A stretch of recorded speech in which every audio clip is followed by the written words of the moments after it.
Hello, everyone, and welcome to a very special edition of the Morning Hoops Basketball Podcast. Kyle, you made a face like it's not special. It is special because we're doing a watch along with the Milwaukee Bucks and the Atlanta Hawks. So if you want to use whatever your avenue is to get the Bucks Hawks game on, that's what we're watching now. As the Bucks miss, Giannis misses a baseline three. I'm Anthony Deneau. You can find me on Twitter at Anthony Deneau. He is Kyle McEwen. You can find him on Twitter at RotoKyleNBA. And we're doing this fun little episode. We'd appreciate it if you are checking us out, that you subscribe, whatever it is, to help us out. And maybe next time we'll do a watch along with you in it. Isn't that right, Kyle? Yeah, absolutely. I think I didn't want to call it special because I'm hoping this is something that we do regularly. And okay. And so that's why I don't want to look at it as anything that's going to be out of the norm for us. Hopefully it's the norm. Yeah. No, I'm very excited about this opportunity as we have Jabari's return to Milwaukee. He's on his fourth team since he's come into the league. It's pretty wild to think. Well, it could be. You never know. I mean, he plays solidly against Giannis defensively. Probably, you know what? He plays better defense against Giannis than he does against anyone else in the league. It seems. But there's some fun storylines. We read today that Jabari said he would be open to a Milwaukee return. He was disappointed with the way it ended. As a Bucks fan, I'm disappointed with the way it ended because the Bucks got nothing for him. So as a Bucks fan, that was very disappointing. But also, I've said it a million times on the show, Kyle, the Hawks are really my league pass team. I'm sure they are for a lot of people. They're the most exciting non-playoff team, I think. And they just got a lot of good young pieces at every position, really, except center. And that's for lack of playing John Collins at center. Of course, he's out with an interesting suspension. But the Hawks go up 6-3. And Kyle, you have any take on anything Jabari related? I mean, that's interesting to hear that Jabari would say that he would be intrigued by a potential Bucks return or a Milwaukee return at some point in the future. But maybe that just speaks to him getting humbled last year after signing the big contract with the Bulls and then getting traded and coming off the bench and being treated like he wasn't good enough to be on the court with the Bulls. And then going to another team in the Wizards for the second half of last season where Coach Scott Brooks found a way to use Jabari like he hadn't been used anywhere else in a kind of playmaking role off the bench. And I think that gave Jabari probably a lot of love that he didn't feel like he was getting, or respect for his game that he was getting in the past. So it's fun to see his development, and he's playing a decent role here on the Hawks. But again, this is an opportunity for Jabari to play a bigger role with John Collins being suspended right now and Jabari being the interim starter at power forward. But like, the Hawks aren't winning with him. And that's not to say that they exactly expected to win this season, especially early, but you know, it all comes down to whether or not Jabari is actually a winning basketball player. And I still don't know if, I don't want to say the jury's, I would say the jury would lean towards him not being a winning basketball player. And as many apologies as I might want to make for him, still being relatively young, it's kind of hard to do these days. Wow, Giannis. Unbelievable dunk by Giannis. At this point, how many times do I say that every time he plays? I mean, anytime he takes the court, it really is. Oh, man, as a Bucks fan, I just feel like we deserve this. We deserve this.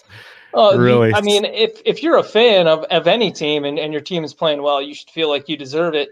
That's a weird thing to hear come from a Bucks fan, because usually when I hear Bucks fans talk, it's from this just dread of what may come and this inevitable disappointment. And I think that's extremely obnoxious. And it also just shows a lack of appreciation for how great of a team the Bucks have right now. And it's like, yeah, you might lose Giannis in a couple of years, but for now, you've got the best player in the game giving you an opportunity to challenge for the championship. And the fact that doesn't seem to be appreciated too much in the Wisconsin area, that makes me worry more about Giannis's future here than anything. Oh, you think the negativity of Bucks fans saying he's going to leave is what is going to make him leave?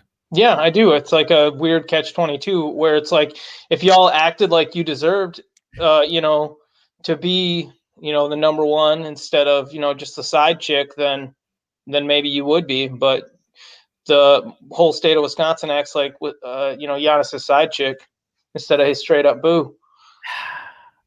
Around when I go just talking to other NBA fans, if you're not in a huge market where everyone thinks that's where he'll sign, like here in Portland where I am, a lot of people really love and respect his game just as basketball fans. You don't get the same kind of, oh, he's leaving. So I really think that is a big market kind of push and a big media push to try and get Giannis to one of the coasts on one of the bigger teams and one of the bigger markets.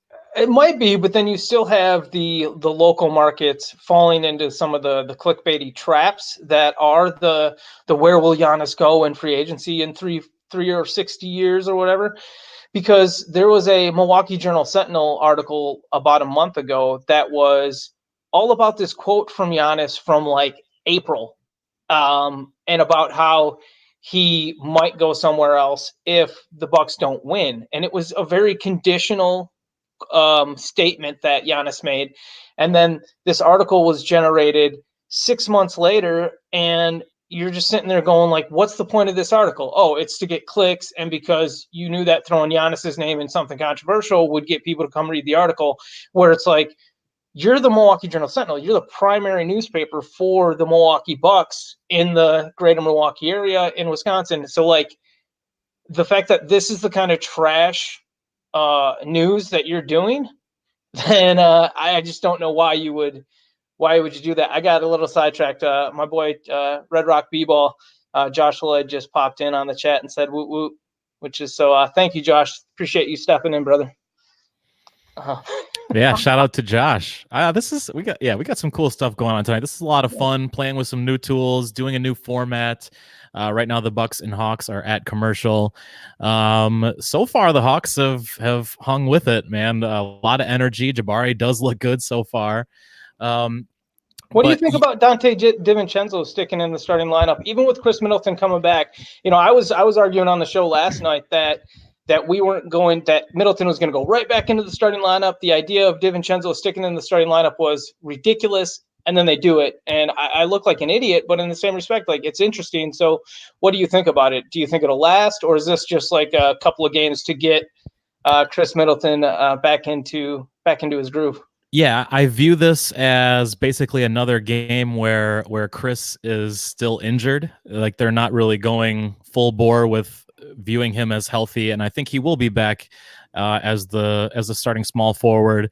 Wes Matthews will go back to shooting guard. Dante will be the sixth man. I think he's played well enough that he has earned himself to be the first guard off the bench. George Hill is unbelievable, though, so it is pretty weird to say, but it'll be a more similar role to what Dante's played really since he was in high school. So I think that's the case. George Hill sitting out then tonight, is this just a reaction to George Hill not being there? So the Bucks are saying, let's bring Chris Middleton off the bench. We're on an 8-game winning streak. Let's not necessarily throw a wrench into things right away. We'll just put Chris Middleton into that George Hill role off the bench, and he'll be able to kind of have a feast against a bunch of booty players. Well, I enjoy the idea of Chris actually having the ball in his hand with the second unit a lot more. I think that increases his assists if you're a fan from a fantasy perspective, but just as a fan perspective too. I think Chris's passing is an underrated portion of his game. It seems like he puts up 4+ assists every year, and he has the capability to do more. When you got Giannis on your team, you're not going to put up crazy numbers like that, especially when you're the shooter and Giannis isn't quite there yet. Much improved, and he's been great. And last year, people want to dog him for his 3-point shooting. Giannis went from like 9% at the beginning of last year up to almost 40. If you look at Giannis's 3-point shooting percentages month by month, by the time we got to March, he was shooting 39-40%. So if Giannis shoots 30%, you're fine. Like, that's enough of a threat that teams are going to have to step out on him a little bit. If they decide to sag off on him, then hopefully the work that he's put in will start to shine through a little bit more, and he'll be more confident in taking those shots when the other team is sagging off. And you see Giannis's threes are pretty much all the same. It's off a dribble, and it's at the top of the key, maybe the wing. but rarely is it a catch and shoot three. Rarely is it a corner three. When he gets the ball in those situations, it's going to be a drive and a bucket in most cases, or a foul, as we just saw here. The Bucks up 13-12, and Giannis going to the free throw line. So I mean, there's just an interesting dichotomy with the Bucks, but I do like Middleton right now with the second unit coming off the bench. We'll see how things go in his first game. So a lot to look forward to, and I have a Hawks Bucks game from last year that we'll get into maybe in the second quarter here. That was one of the most fun, interesting, exciting, entertaining games of all of the Bucks season last year, which was an incredible season. And the Hawks won the game, but still, just a very a game that you really never thought you'd see, and I haven't really seen anything like it since. So yeah, DiVincenzo, he's already out of the game right now, but he had some nice hustle plays already to start this one. So you see even more why the Bucks decided to keep him in there. If he's going to be out there making those hustle plays, playing hard on defense, you don't have to ask Middleton to be out there doing that right now. He can just kind of ease back in. What's your take on Sterling Brown? He's a good role player. I think on some teams he would have a bigger role. I think that you could start him at shooting guard on some teams. I would be interested to see how good Sterling Brown would be as a starting shooting guard on a team that actually needed him to have a bigger role than what he does on the Bucks. But you love that as he's grown up on the Bucks, he's been fine with his role. He plays hard almost all the time. There's never really times where I think that Sterling Brown's out there, loafing it. So he seems like a great player to have with Giannis, someone who's going to play defense willingly. He's going to take the open shots, and when he has an opportunity to do a little bit more, the Bucks have been happy to let him show off his ability to make moves off the dribble. So I like Sterling Brown. I think he fits great as a complementary player around Giannis. So you view him as a starting shooting guard potentially for some teams. Last year, in the second half of the season and after the All-Star break, he got quite a few starts in the place of Brogdon.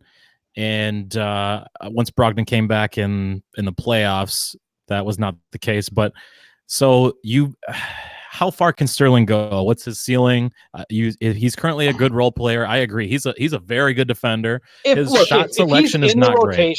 If he's in the rotation for this Bucks team when they win a championship this year, then I think another team would be looking at him with the idea that maybe he could be something bigger on their team, on a team that's continuing to grow. Because he's still, he's not an older player. He's still young enough. There's reason to believe that he can maybe do a little bit more if given a bigger role.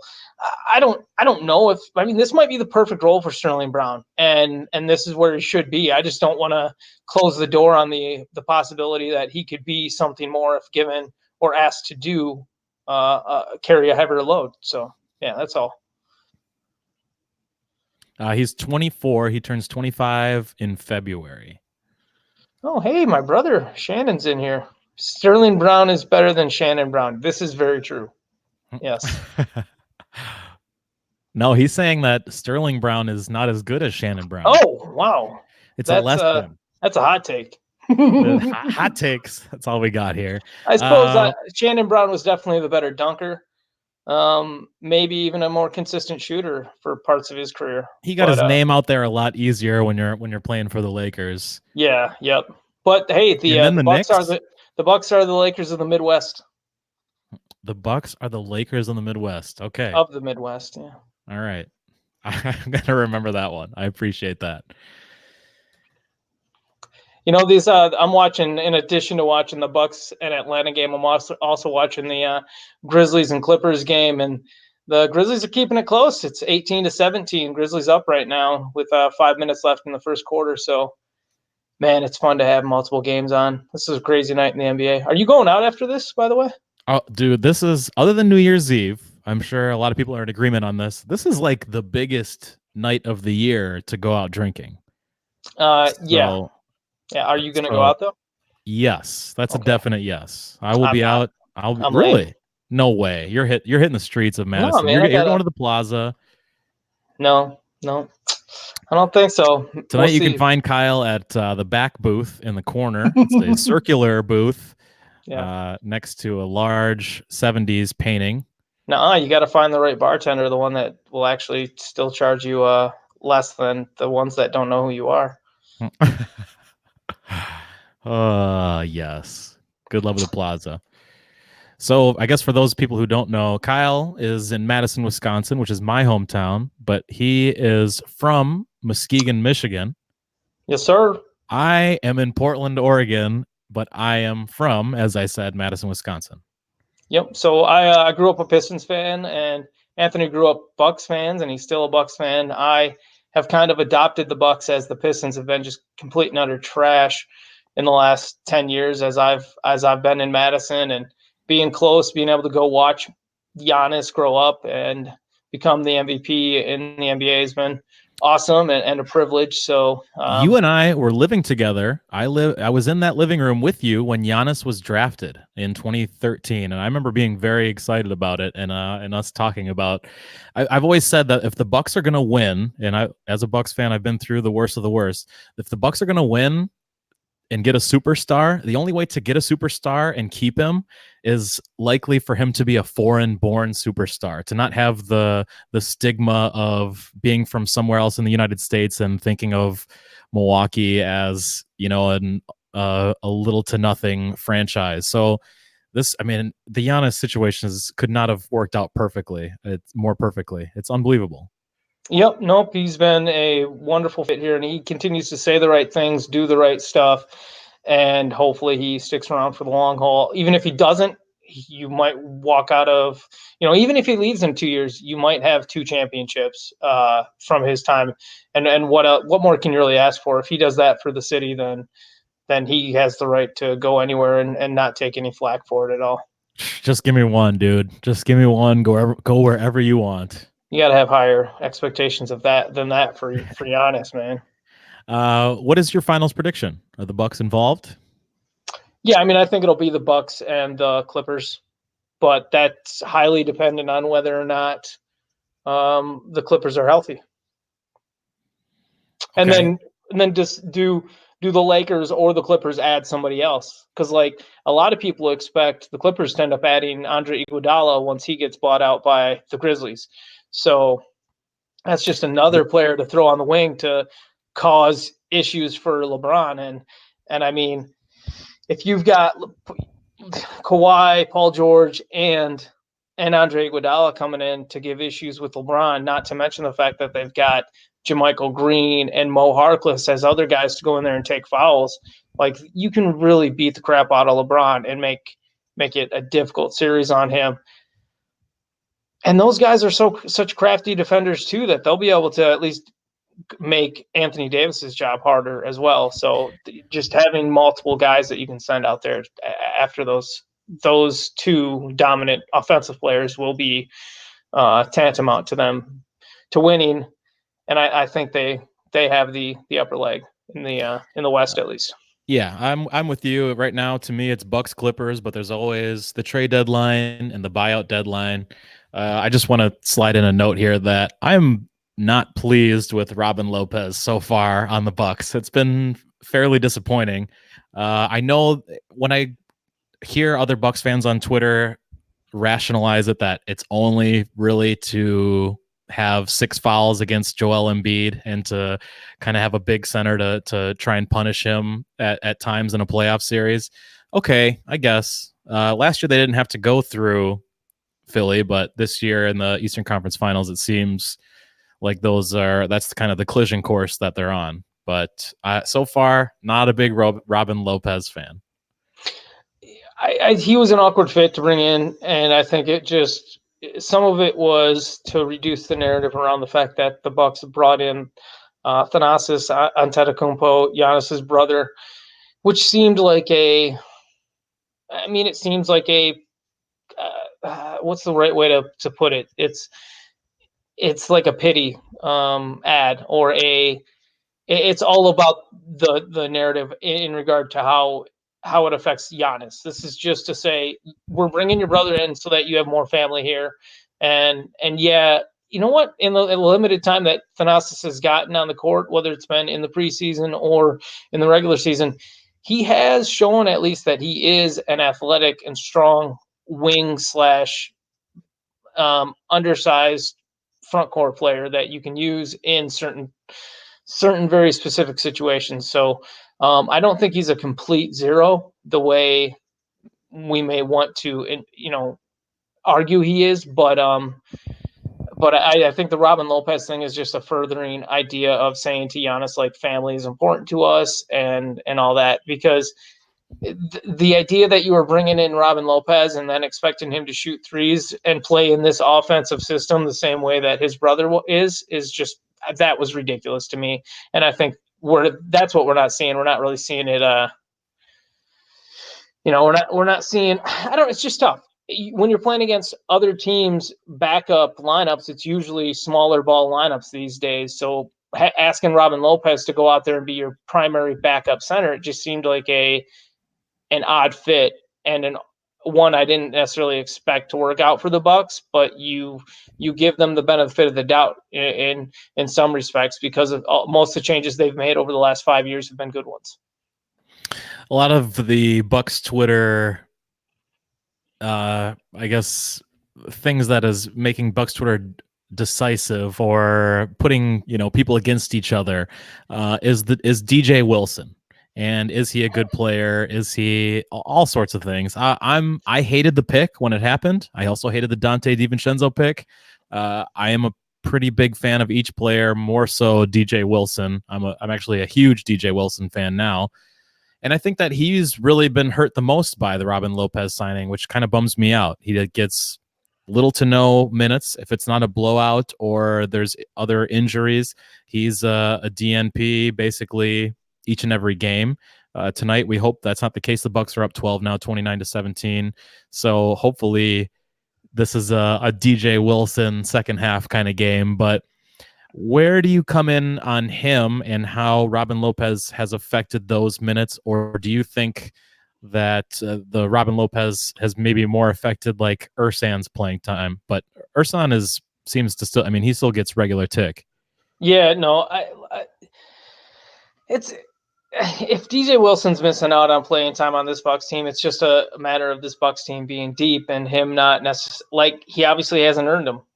But it's also, who's he going to be stealing minutes from? It's the only people that you would expect DJ Wilson to potentially steal minutes from is Robin Lopez and Ersan Ilyasova. I guess you could argue that, I still look at DJ Wilson and think that you might as well play him as just a really big small forward as well. I guess I don't really see why that would be something he can't do. So that's another thing that's intriguing to me about him. All five positions. Yeah, absolutely. In my opinion. So I agree. Why not? If you can put him out there and he can hit a three, Giannis can play any position. DJ Wilson can guard any position. There's a lot of cool interchangeable things that you could do with this team if you had a coach who really wanted to do some experimenting. I know that Coach Bud is really kind of keeps it within his system. He's a Spurs guy.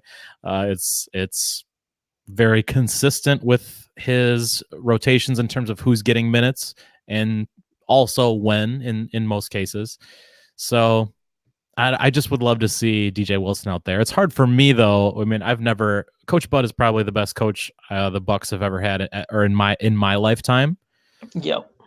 So it's hard to be upset at anything he does. And at this point, he's got them further than they've been since I was in sixth grade, 17 years really ago. their offensive system is, it's like dumbed down. It's okay. We're gonna, when they showed how the Bucks were set up in practices, and they'd have the different boxes in different spots on the floor to say, like, this is where you stand, so you stay the heck out of Giannis's way. And that's just the system that you have with him as your best player, and it's smart. So you're right, DJ would fit in well in this system, and he probably should be getting more minutes, but it's hard to argue against Kyle Korver getting regular minutes just so you keep him ready and lubed up in case he needs to go out there and get you a 3-point shot in a given time. Robin Lopez, again, I think some of that's just like politics and the whole familial thing, or maybe it's the idea that he is so consistent that at least you know what you're getting. You're All never right, let going me to get ask you left out. this about it. The narrative that it is strictly to beat the Sixers in a 7-game series. What is Kyle McEwen's take on that? Um, that's fine too. If you're that worried about Joel Embiid, that makes sense to me. I know he just went 0 for in his last game for 0 points, but like Joel Embiid's still one of the most dominant big men in the league. So he's someone you have to deal with, and the reason why he had such a poor game is because the Raptors have really good defenders in the front court. Um, yeah, that's fine. Hopefully, as the season goes on, though, we do see more DJ Wilson, maybe even a little bit of Dragan Bender. I would like to see Dragan Bender with this team, just so that Bud and so Dragan Bender actually has the experience of being around all these guys who are trying to win. Like Dragan Bender was stuck in a terrible organization that wasn't winning for several years, and who knows how that altered his ability to compete or want to his drive to compete. And if Dragan Bender really has all those skills that he seems to have, then all you really need to build up in him is a drive, a will to compete, and a confidence that he belongs in the league. And if he gets those things, then he'll end up being another. Well, he'll be a great steal for the Bucks in a year or two. That's for sure. So we have the end of the first quarter after a really good, energetic first part of the game. The Hawks have not scored too much recently. It's 33-17. Jabari leading the way. He's got 10 points, 3 rebounds, 1 assist, 1 for 1 from 3-point land. And is looking pretty good here. He leads the team. I mean, the next closest person has 3 points, which is, of course, Vince Carter. I say, of course. Trae Young is 0 for 1. He's only taken 3 shots in the first quarter. All-star Eric Bledsoe, that defense, boy. Okay, when do we want to have Eric Bledsoe conversations? Is now the time? Should we just go for it?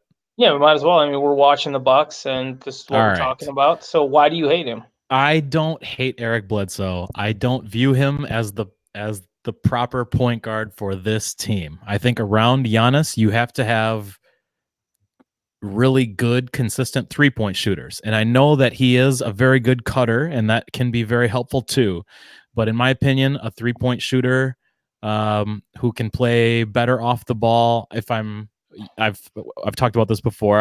CJ McCollum is sort of like my wet dream, I guess, because he's already learned how to play without the ball with next to a superstar. But this way, he'd actually be the point guard and would guard point guards. There's just a lot of. I just think that would be so great. But Eric Bledsoe, defensively, I can't argue with anything, and the contract he took. So those are 2 points that it's hard for me to argue against: the contract and his defense since he's been on the Bucks. So those are 2 things that I absolutely love. Defensively, he couldn't get better, but offensively, he is extremely inconsistent, and he disappears in the playoffs when the team needs him most. Right, and the most frustrating thing about him disappearing in the playoffs is him disappearing defensively too. And you're just sitting there going, "It's like, why are you getting toasted by Terry Rozier or Lowry too?" And yeah, but Rozier the year before, times by Lowry, and I know they're both kind of shorter for point guards and stockier. But yeah, Bledsoe just hasn't been. But Bledsoe's whole thing should be that he is big enough and strong enough to match up with guys who are bigger than him, and he's also fast enough to keep with all those smaller, faster guards. So like, there really shouldn't be a matchup that Eric Bledsoe can't be great defensively against. He needs to be the Draymond Green of point guards, but he's just so inconsistent. Yeah, no, I get it, but he's about as good as you can hope for, and I don't. I guess I just it's funny. I think that he's like somebody who's you're complaining about riches, and, That's fair. That's fair. and that's what No. frustrates me from the Yes. outside. But I Okay. get it. I get it. I understand that when it's mattered most, he's had issues doing what he's supposed to be best at, and so I get it. But he was also like what he was like second team all defense last year. So Was he second? I thought he was first. yeah, you're Maybe. probably right about that. I was trying to talk it down a little bit. I'll look it up. Right now, the Bucks up 35-19. This Hawks team really is got a lot of good young pieces at every position. Like I said, except center is the one question. But if they decide to play John Collins at center in the 2019-2020 NBA, that would make a lot of sense when he comes back. This game too gives us a lot of opportunities for you to give your thoughts on the John Collins and Ayton suspensions potentially. I just don't necessarily care, and I also don't know how much like they were both caught because was Collins actually caught being tested with something, or was he caught with the diuretic, the thing that makes you try to pee out any trace of the drug?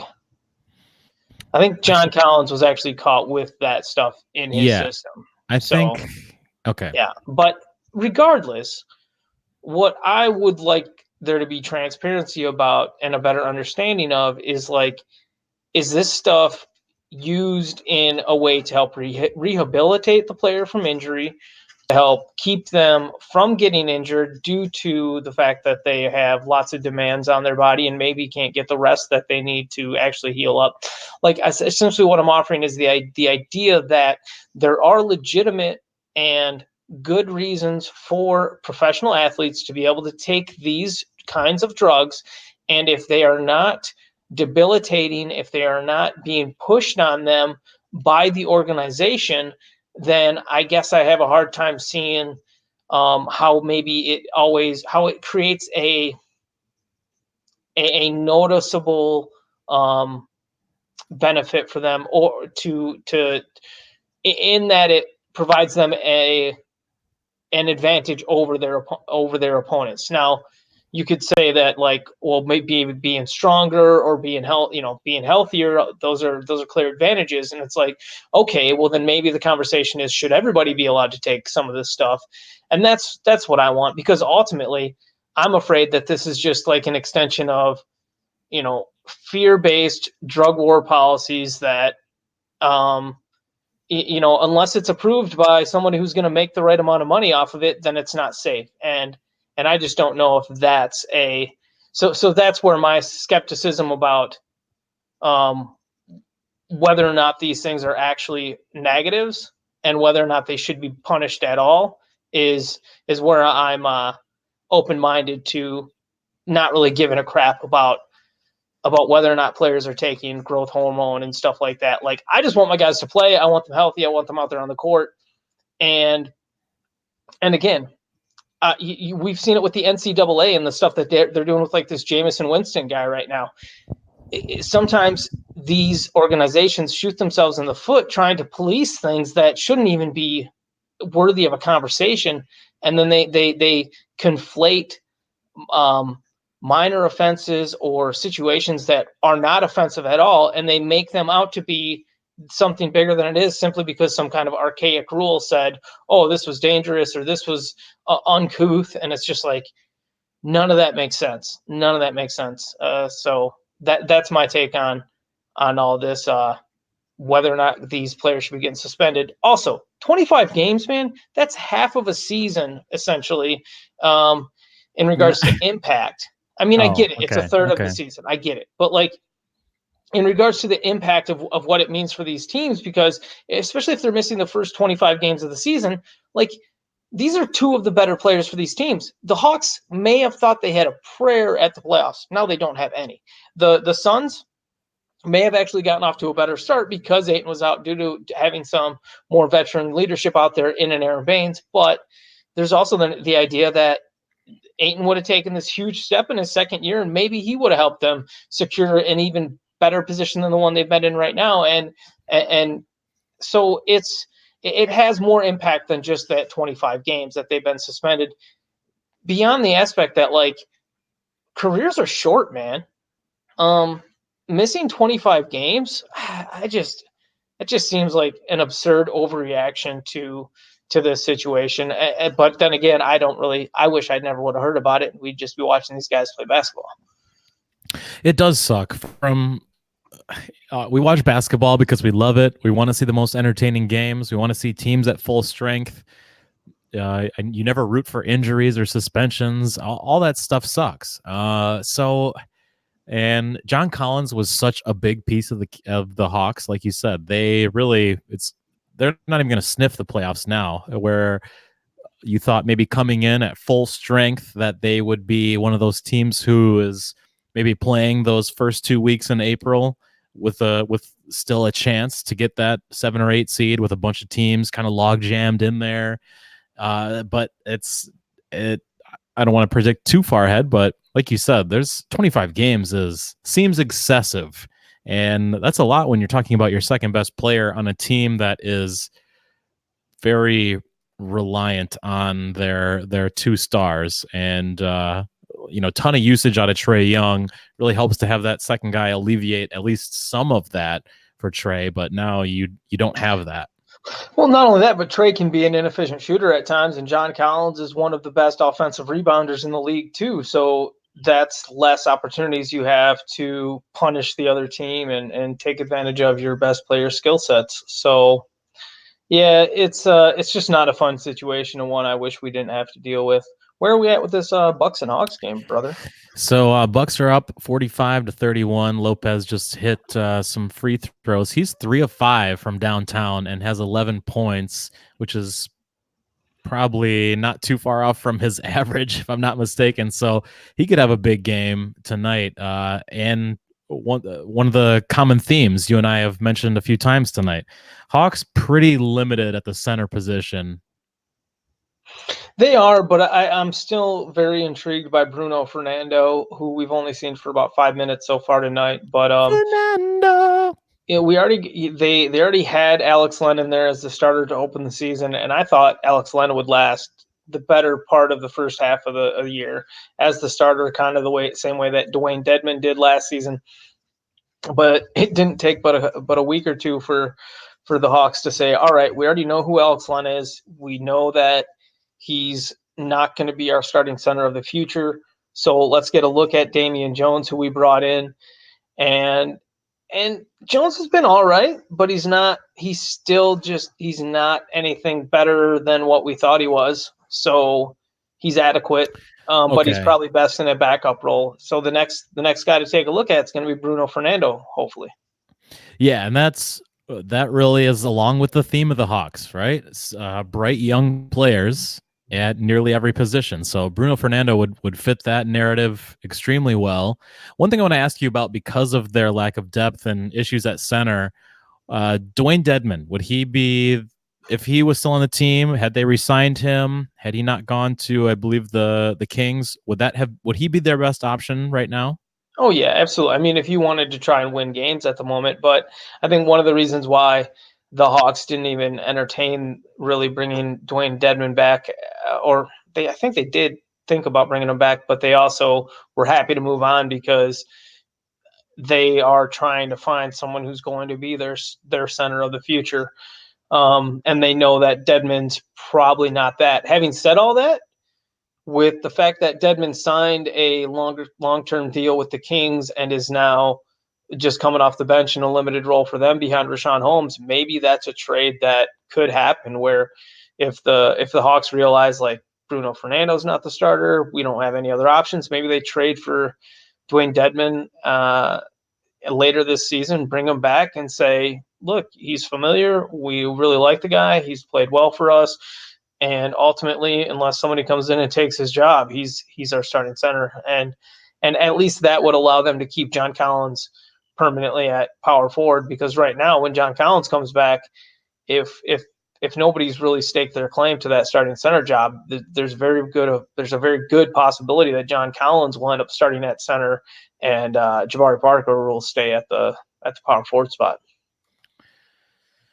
Once again, Jabari he plays his best defense against Giannis. At least that seems like it's always been the case. They're both doing pretty well from a points perspective. Giannis does that every night. He's got 12 right now. Jabari with 17 points, 4 rebounds. He does have 3 turnovers and 2 fouls. Those are things that come along with having Giannis in the game. But Jabari leading the game with 17 points here. Pretty, we got quite a bit of time here still left in the second.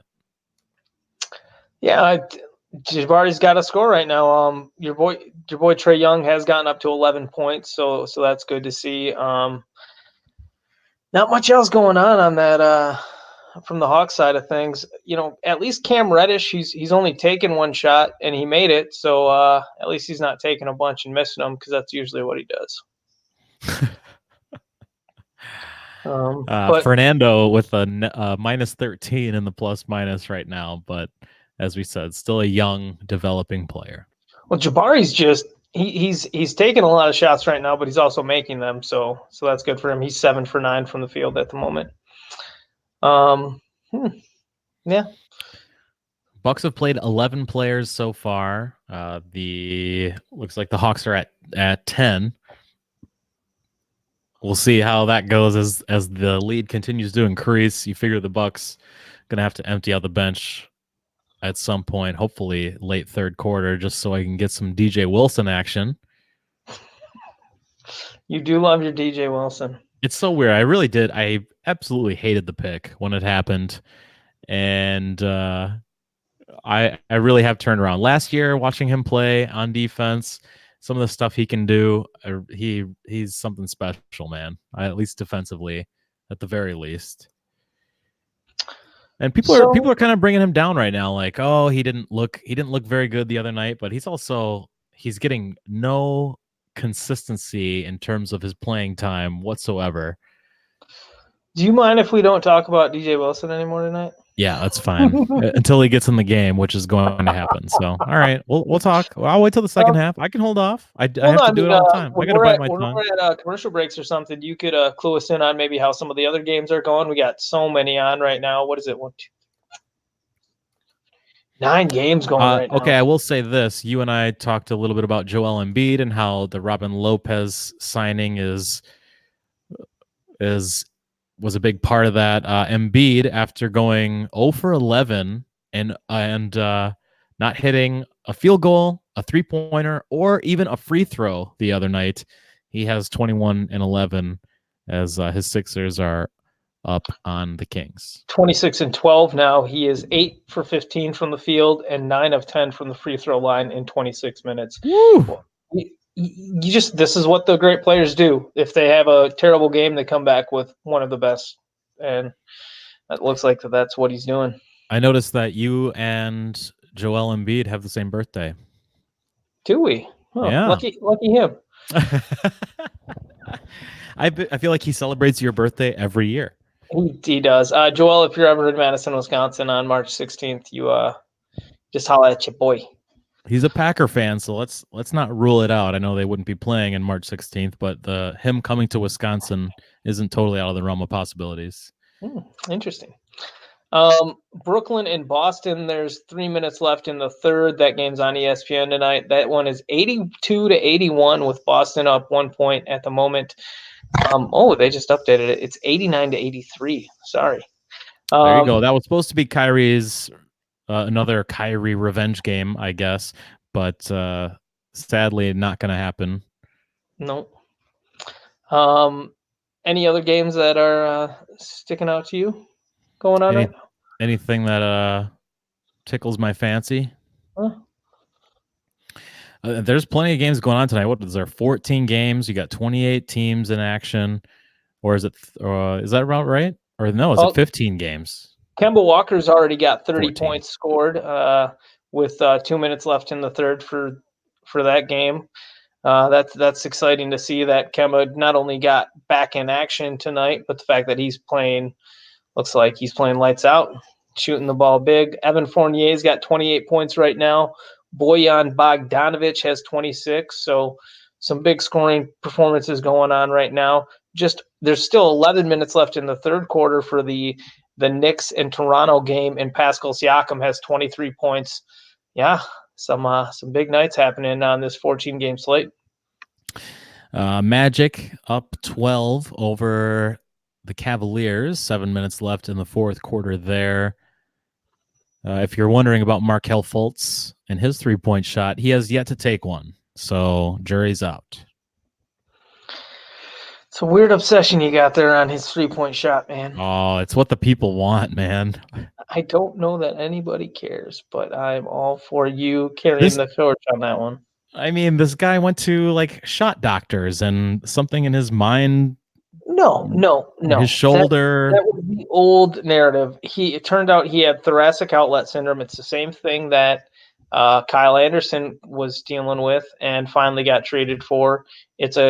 I believe it's a chronic condition that even after you get surgery for it, it can still be something that takes a long time to get right from. You can still have lingering awkward sensations or even pain in your shoulders. So that was just probably really crappy reporting, but it's also a result of the fact that they weren't communicating. Nobody really knew what was going on. Sounds like a way to describe early Megadeth albums. Thoracic. Yeah. Extreme. I had extreme pizza today in our Portland suburb, and it felt so extreme. Was it good? It was pretty darn good. They had some good specialties. Oh, nice. What'd you pizzas. Stuff with everything on them and different sauces and barbecue sauce here and Indian pizza there, and all sorts of good stuff. I'm a fan. You just sounded like you were making up a bunch of rigmarole. You couldn't have eaten that many pieces of Thai pizza. No, I had. Was there like a pizza buffet? There was a pizza buffet. It was a buffet of pizza. Okay, and you had a couple of different kinds. Okay. Yes, I was able to sample, if you will. It sounded like a dubious pizza story. I wasn't willing to believe it. I felt like a rainbow trout in a car wash. It's an image I don't know what to do with. That's right. Thank you, Jim Cornette. All right, Bledsoe scores nicely. Bucks and Hawks game. Things are going sort of as we thought, right? I mean, the Bucks up. I guess it's only 8 points for the lead right now. You got Bruno Fernando at the line from Maryland, chance to cut it to a 7-point lead, and he does. So the Hawks at the beginning of the first quarter and now here at the end of the second quarter playing with enough energy to keep themselves in it. The Bucks had a nice lead, got up to 14 at one point at least. Yeah, no, it's exciting to see that the Hawks are able to stick in this one. I wasn't really sure that they were going to be able to, but it's looking like we might have a game going into going deeper into this game. It's interesting at least that they're keeping it close right before the half. Hopefully it doesn't go pear-shaped in the next 4 minutes. Trae Young, we talked about, only took 3 shots in the first quarter. He's taken 6 since, and he's 5 of 9, 13 points, 1 of 2 from beyond the arc. And Bledsoe doing a nice job against him, as you would expect. That's one of the fun that's really that, and Jabari versus Giannis. Those are the 2 player-on-player, one-on-one matchups that you want to see the most of tonight, I would guess, from the average NBA fan's perspective, and probably a Bucks fan perspective as well. This is the Trae Young versus Donte DiVincenzo Bowl, brother. I would. Oh man, see, we missed Kevin Huerter versus Donte DiVincenzo, which is also could be interesting. I think the Bucks chose Donte over Kevin Huerter, who went 2 or 3 picks later. I'll bring that up in a moment. No, that sounds right. Oh, big bomb from Brook Lopez. You're a player or 2 ahead of me, so. But I like that when you tell us something's happening, and then I get to. Then you know to look at it. Yeah. See, one of my favorite podcasts does something similar. It's a wrestling podcast, so it's completely different, and they're talking about wrestling that happened 10, 20, 30 years ago. But the watch-alongs can be fun for different things like that. Like, oh, I know to pay attention here and not just Okay, so listen. you mentioned something, but then you forgot to tell people the name of it. So Am I allowed to do that? All right, check out why Something would you to not be Wrestle With, allowed to tell people about a wrestling podcast? because it's wrestling, and you're you know what? You made a couple wrestling references last night, so I can't. It's a We basketball don't have podcast. any No, hold on. competing It's a sponsorships from yeah. AEW, dude. Okay, you can All just right. talk about It's a stuff. basketball podcast where I can't talk about certain players such as DJ Wilson, but it's okay if I tell you about other podcasts. You can't spend the whole like 2 hour show that we're doing around the Bucks game talking about DJ Wilson, especially since the guy hasn't even touched the court yet. Pal, He's really handsome. he's an all right guy.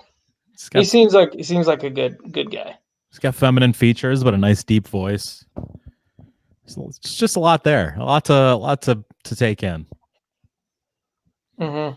Okay. Okay, so the podcasts that I listen to are really anything that involve Conrad Thompson, but Something to No, Wrestle dude, With. what is the name of this podcast? I just said it. Something to Wrestle With. Okay. That's the name. Okay.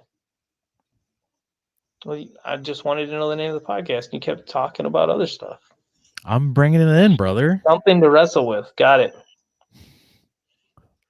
Hosted by Conrad Blitz or God. Yeah. Or Wolf Thompson. I'm not sure. All right. What do you lead us, man? Okay, so we got we're showing the new Cream City jerseys here. They're showing the Cream City, the new city jerseys that have yet to be worn but have been Is unveiled. Milwaukee actually known as Cream City? Dude, okay, I've lived 30 years in Madison, Wisconsin. 45 to an hour outside of Milwaukee or away from Milwaukee. Nobody calls it Cream City. Nobody in Milwaukee calls it Cream City. You call it Milwaukee. I've heard people call it the Mill, and then they get made fun of. Why is this Cream City thing? Yeah. What is it? What does it mean? Yeah. So a lot of Milwaukee's buildings were built with cream colored bricks. I think this is like, oh my gosh, this is post this was before the Wizard of Oz, before we had color. Now we're talking my language. No, they're built with cream colored bricks, and that was the idea of why people called Milwaukee Cream City. But it's just something you don't hear. You didn't hear it until the Bucks actually had. Yeah, I thought it would be something to do with the dairy industry because it's Milwaukee, it's Wisconsin. Yeah. Everybody knows about Wisconsin cheese. Like it's the reason why we have more heart attacks than any other state in the world. Sure, bars per capita. I mean, all sorts of things. The drunkest cities. It's all. I mean, 3/4 of it is Wisconsin. Well, it doesn't have anything to do with cheese, but okay. Whatever. Beer is the other dairy in Wisconsin. Oh, beer cheese. Got you. Yeah. There you go. Enough said. Yeah. But have you seen the Bucks cream color jerseys for this year? Yeah. Well, okay. Why? Who would approve putting Cream City across an NBA jersey? And then don't these have to go to like the NBA front office?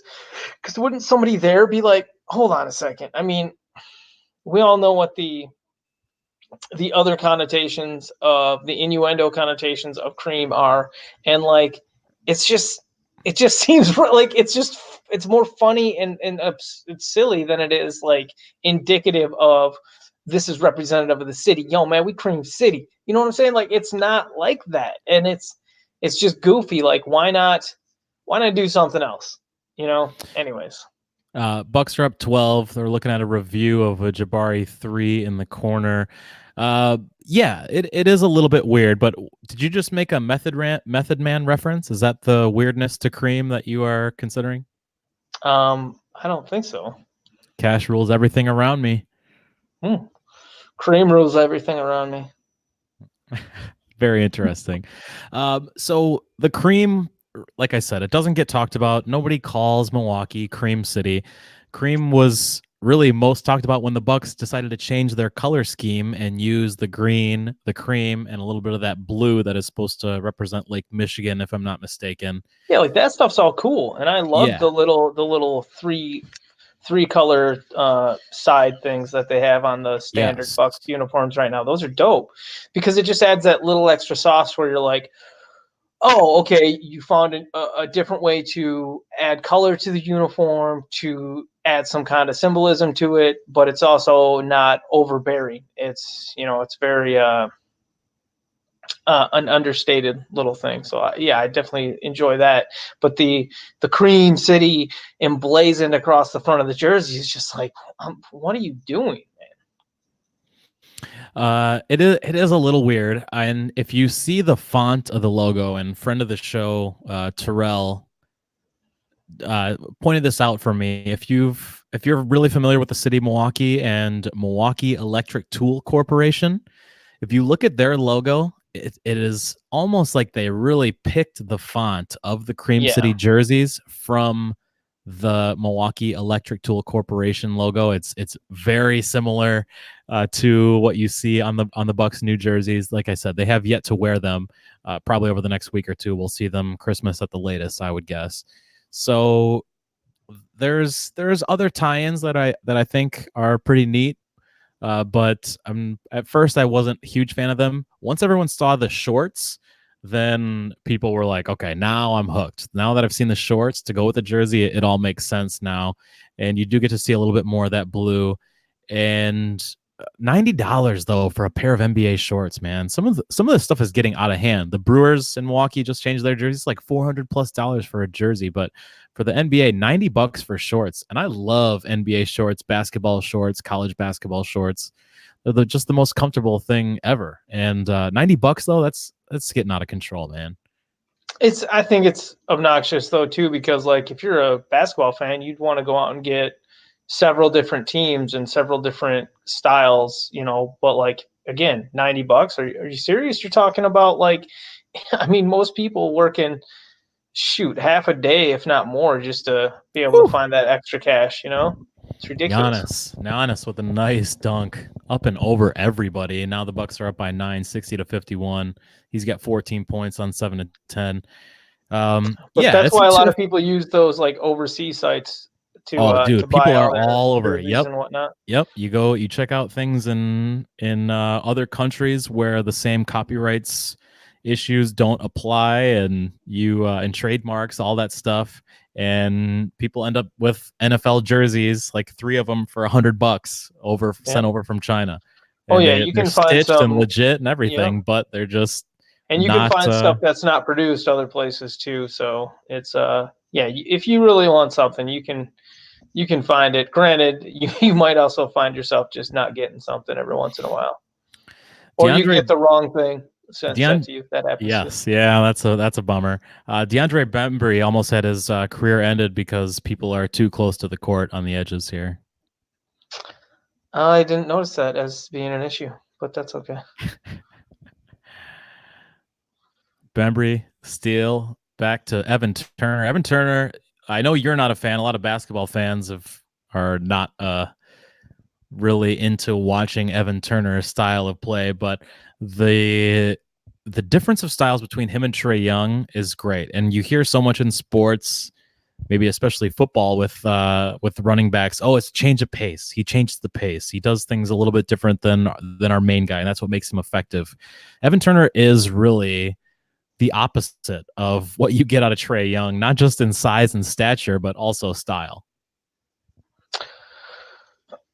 Are you wanting me to defend Evan Turner eschewing any kind of sense of what it means to play modern basketball?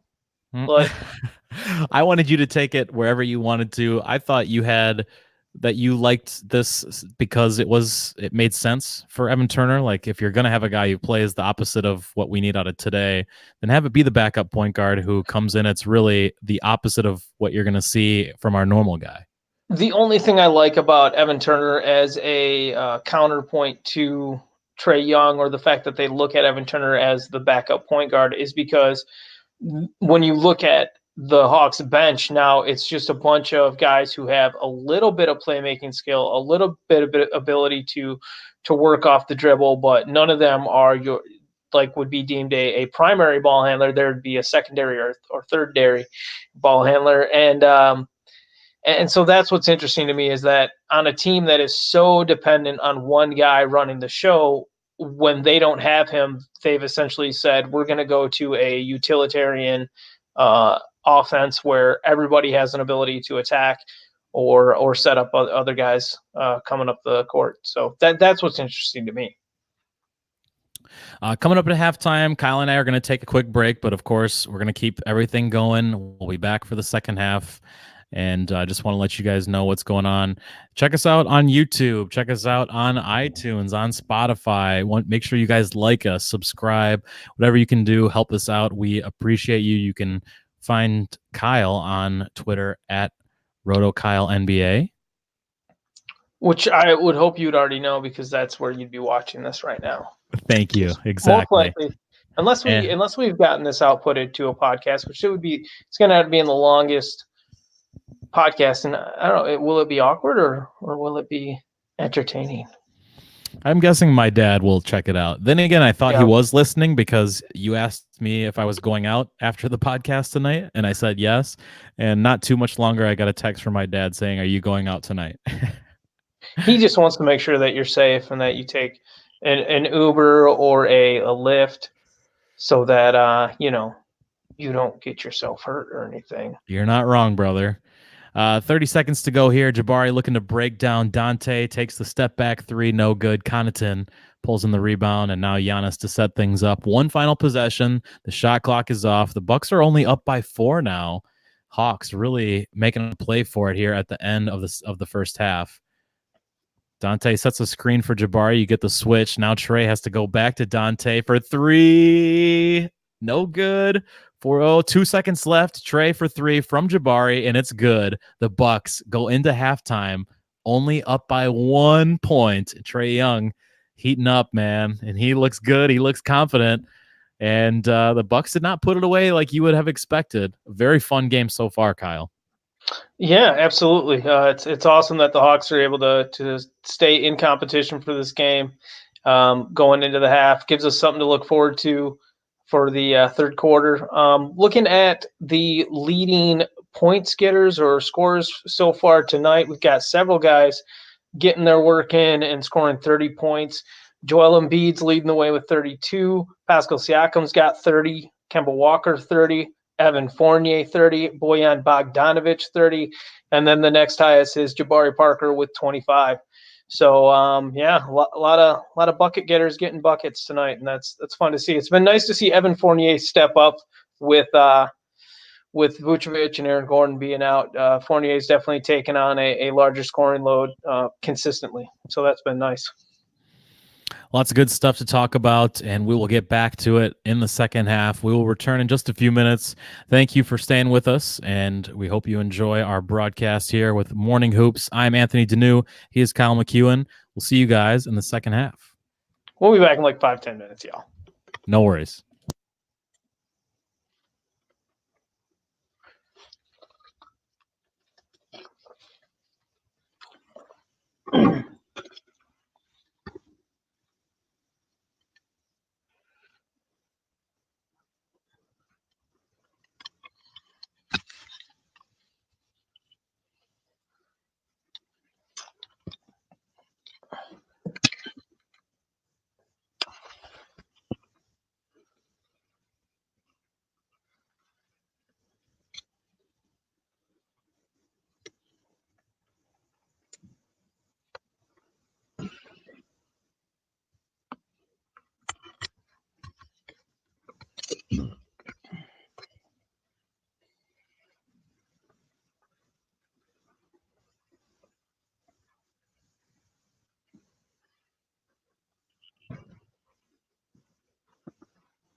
Skibbity bop.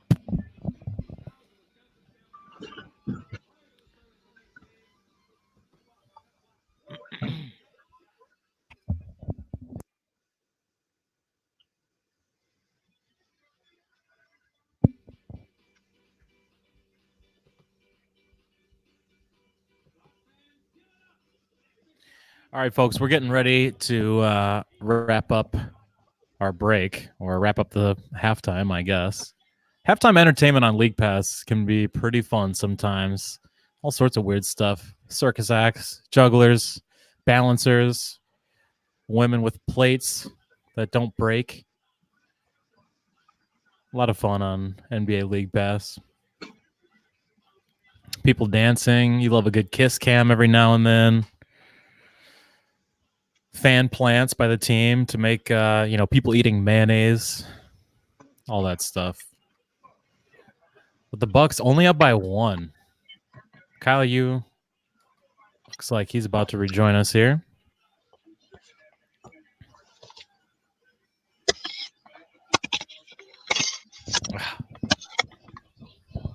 We can hear you.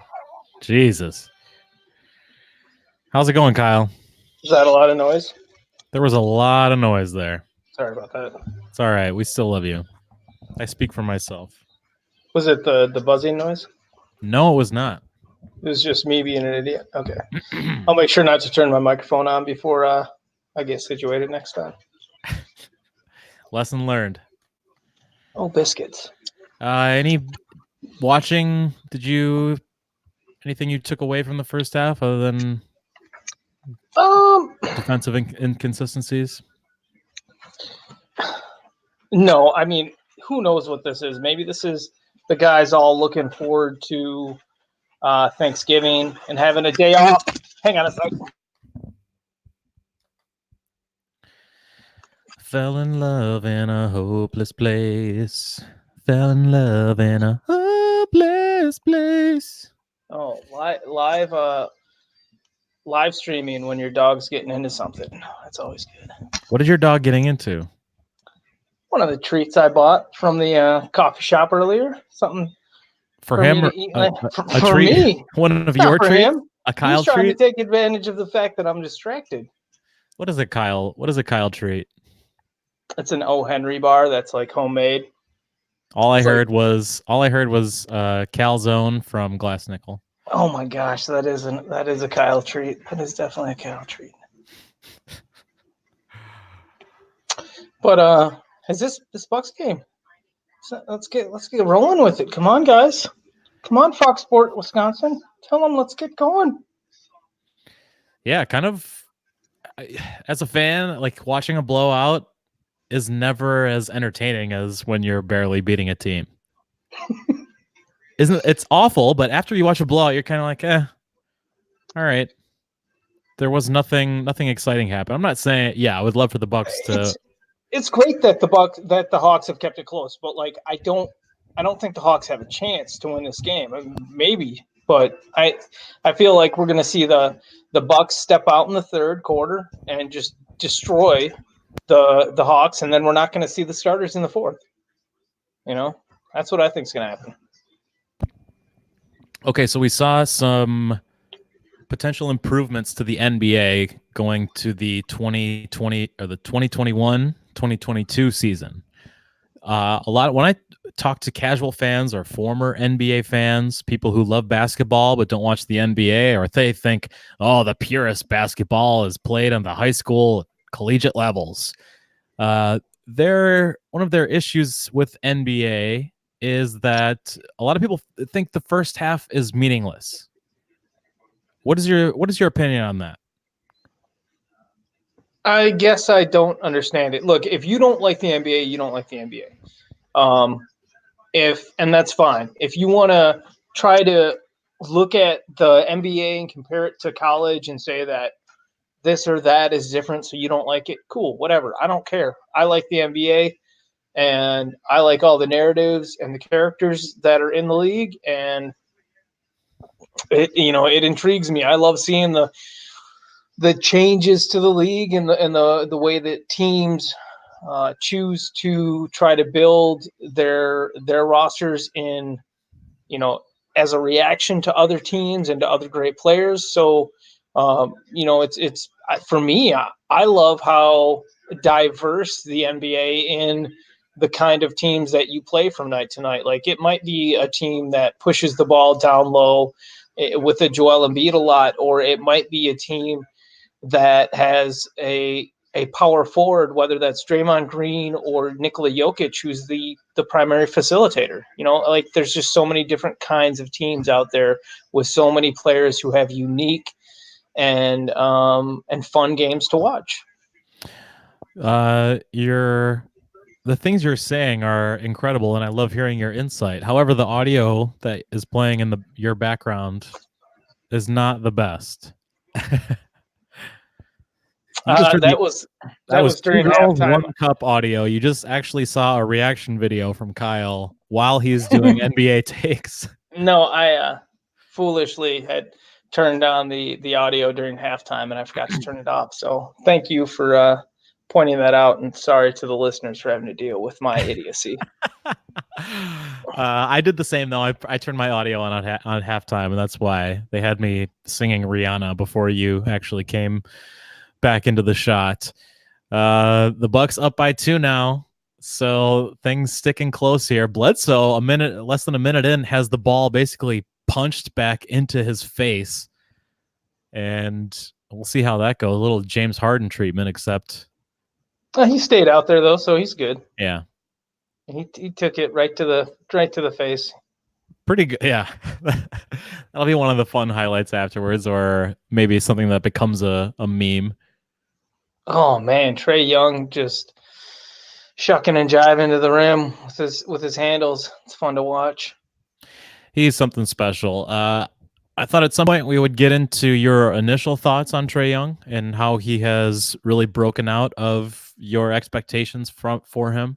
Oh, I thought, well, when he was coming out in college, everybody got super hyped up on him, and to me, it looked like it was just going to be the showy stuff where he was taking long, deep shots that he didn't need to take, and it looked good, but he wasn't really necessarily getting guarded out there. And I thought that if this was a legitimate shot for him to take, that NBA teams would guard him better, and that his slight frame wouldn't allow him to really fight through things, through the physicality in the NBA. I didn't think that Trae was fast enough. I didn't think that his handle was as amazing as it is. And I just kind of looked at his assist numbers from college and thought that it was as he drops a sick dime to Damian Jones. I thought that they were conflated because nobody else on his team touched the ball. He was destined to get assists because you weren't allowed to touch the ball unless he gave it up, and then you were supposed to shoot it. So I thought it was a function of the system in some regards. I never like to call players system players, but there are certain things that are related to a statistical output that do bear from the system. Anyways, that's just, none of those things are true about Trae. He's an amazing, exciting, tremendous dribbler, ball handler, out of this world vision. He does things that excite you every single game, that surprise you, that make your jaw drop. He's the reason that, I'm sure he's the reason you say that the Hawks are like your league pass team, or someone you often check in with. It's like you don't even care if the Hawks win or lose. You just want to watch Trae make fun plays and take crazy shots that you don't expect to go in, but you're like, yeah, they make you gasp because they do. We got such a great duo from that draft. And they were traded for each other too. But the Luka Trae Young stuff is incredible. Two of the most entertaining players that we have today. I have a theory as to why Trae Young maybe has a more impressive handle in the NBA than he did in college, outside of just being a little bit older. But I think actually playing against so much taller players and his size, it benefits him more to be closer to the ground. And I think that he has more control because of the size differential in a lot of cases. And the spacing too is very helpful. But I think that he is helped out by the fact that he's playing against guys who are so much bigger. I actually think that makes him better off the dribble. That's an interesting take, and I'll buy it. Sure. But he's as we've said, if one of the top entertaining young players. Is he? Well, He's and a that's what matters superstar, right? ultimately, right? Is how Yeah. much do you enjoy watching these guys play? It's Yes. um His and style compared to a James Harden, which can be similar in a lot of ways. Trey to me is much more entertaining. It's not way more fun to watch because than it's James not Harden. it's not dependent on refereeing as well. I mean, it's not dependent on getting calls or putting the referees in uh Look, positions that nobody would I'm want to not going be to in. criticize James Harden, but if you ask me to say who do I think is more fun to watch, I'll tell you who's more fun to watch. But like James Harden's, he plays the game within the same rules that everybody else plays, and he uses those advantages better than other people. And if people want to complain about how he gets his buckets, then I don't know. It's ridiculous to me. But if you just want to say you don't enjoy watching him play, cool. That's your opinion. I don't care. That makes sense. I don't really, to be honest, I don't tune into the Rockets much at all either because I I think most of us could make bets every play and say, hey, what's going to happen this time? Okay. Is that are those like the two best players that are the least fun to watch? No, because like they're still fun from a certain perspective, and it's I still love watching amazing. Russell Westbrook. He's actually one of the most entertaining, aesthetically pleasing players to watch in my mind because he is in on everything and he really plays like just a crazy person. Nobody has that kind of gas, man. He just goes, and it's really great. I know he doesn't seem like a nice person or somebody I want to hang out with, but watching him play basketball, I know it's a lot of hero ball, and he does take bad shots and contested threes that you would not want if you are the fan of the team. But I really just love someone with a motor like his. I don't think there's never been a Russell Westbrook. We've never No, seen a player like that. no, and one of the reasons why those guys aren't on the like league pass watch list necessarily are because or is because Trey Young's still the hot new thing. You know, he's still the one doing stuff that we don't know exactly what he's going to become. We don't know all the tricks that are in the bag, so we get to see new things pop out. Whereas with Russell Westbrook and James Harden, we've seen them play so much that it feels like we know what they're going to do most plays, and it can still be amazing and fun and very entertaining. But it's not the same hot new thing. So And from the Hawks perspective too, you've got you had three top 20 picks this year, and so you've got some other players at positions in addition to John Collins. There's just so much going on there, let alone Kevin Herter. So he's my preferred shooting guard for this team. I think you and I agree on that. yeah. When Huerter's healthy and back for the Hawks, that's definitely they're going to want in there as their starting shooting guard. So Giannis for three goes in. I need to reset my stream though, so I'm going to turn off my mic and let you talk about the game for a little Sure. bit. So Oh no, I'm sorry, it's back. It's back. okay, the Hawks were up by 4. Giannis hits a three, a toilet bowl flusher, but gets it to go, and then right back Trey Young, a nice little floater, and looks like Bledsoe is holding his face. I wonder if this is something that happened on that play in addition to the ball being thrown at his face to begin the half. We'll get a No, it looks replay. like Trey Young either hit him with his shoulder or his hand as he was going by him. These are Maybe. two players who you think of the two. I mean, Bledsoe is just stacked with muscle. They used to call him Little LeBron or LeBron, Mini LeBron, LeBron Jr., whatever. These players are both 6'1". They're both listed at 6'1", and there's more regulation on the height readings than there has been in years past in the NBA. But there's still a pretty big size differential between Trey Young and Bledsoe. Bledsoe, as I said, just stacked, and Trey Young kind of wiry, I guess. Yeah, you would expect what even happened there? It, oh wow. Okay, so Trae Young was kind of bringing his arm back and his elbow clipped On clipped uh Bledsoe's clipped face. So Bledsoe in that's the the second face. time he's been hit in the face. Yeah. Well, that's the kind of defense he should be playing when he's getting hit in the face. So good. And I'm serious.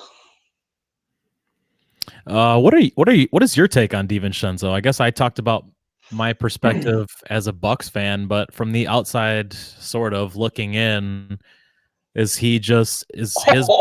Nice rebound from Oh, DiVincenzo. yep, there you go. That's why I'm bringing him up. As an outsider, sort of. What's your take on DiVincenzo?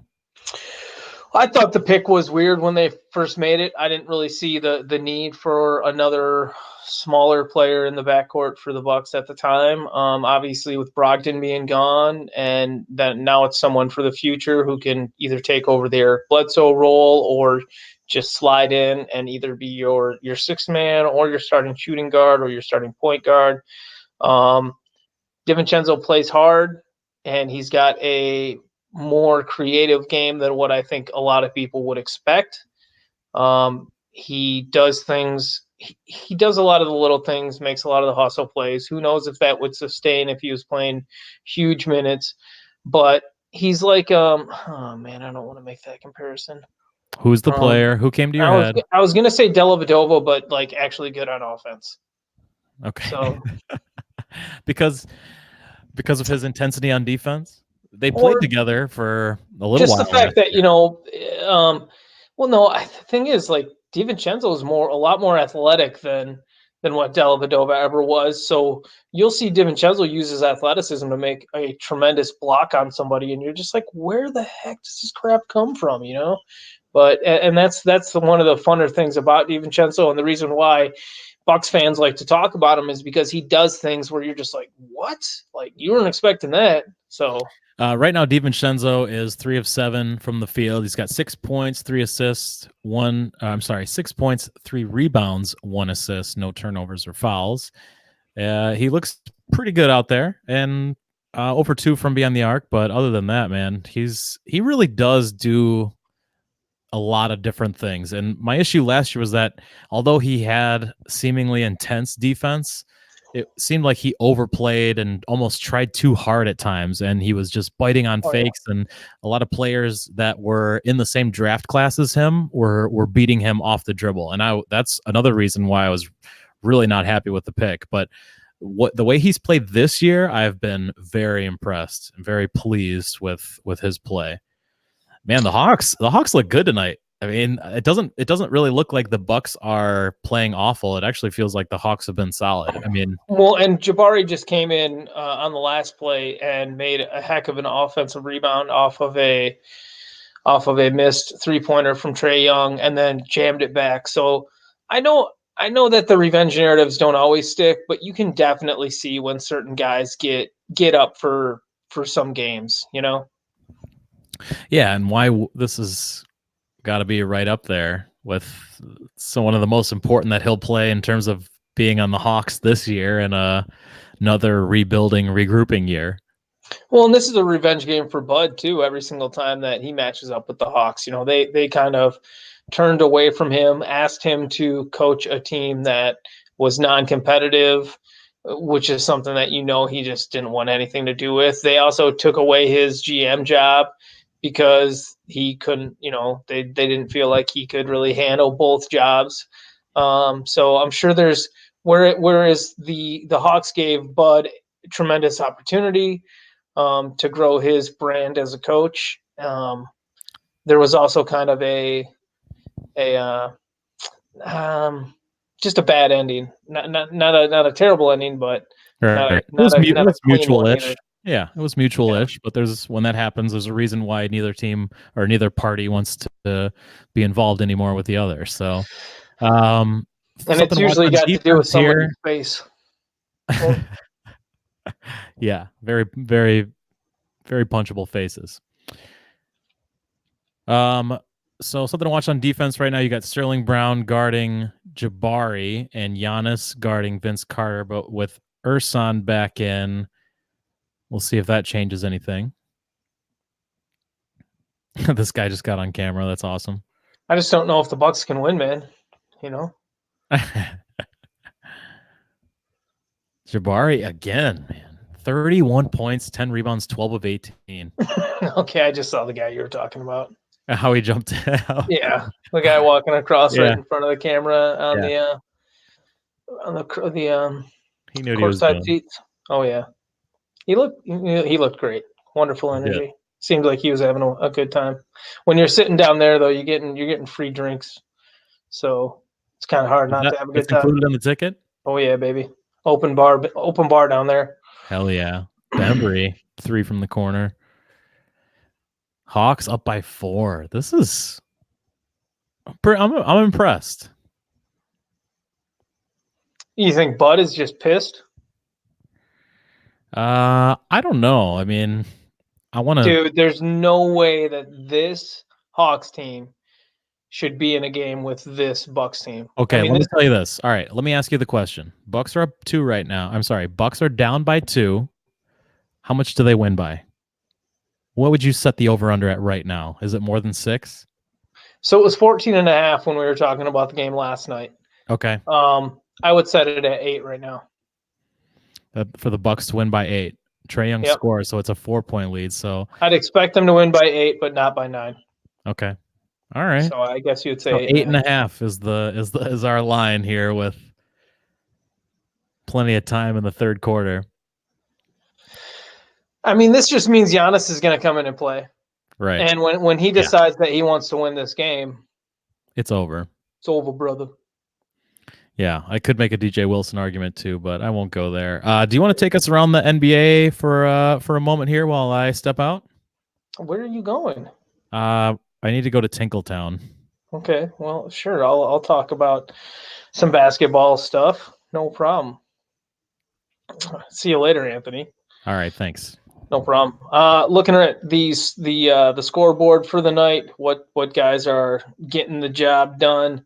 The end of the fourth quarter, Kemba Walker ended up finishing with 39 points and 6 3-pointers. Joel Embiid finished with 33 points, 16 rebounds, 2 blocks. So nice performances there. Andre Drummond at the end of the Detroit and Charlotte game finished with 21 rebounds and 7 assists. Nice to see that there. No blocks from Drummond though, so not really getting much work from him down there. Looking at this Jabari Parker line through his 26 minutes he's played, he's got 31 points, 3 3-pointers, 10 rebounds, 4 assists, 1 steal. Heck of a night from Jabari. Jaylen Brown against Brooklyn had 22 points and 10 rebounds with 3 steals. Devontae Graham in that Detroit and Charlotte game, 16 points, 15 assists. Wonder if that's a career high for him. Nice work there from Devontae Graham. Played 37 minutes there as that starting point guard. Pascal Siakam scored 31 points, 8 rebounds, 5 3-pointers for the big man. Nice work. Jarrett Allen with DeAndre Jordan being out had another nice game, 17 points, 14 rebounds. Oh, any other ones that really stand out for us right now? Nothing too big.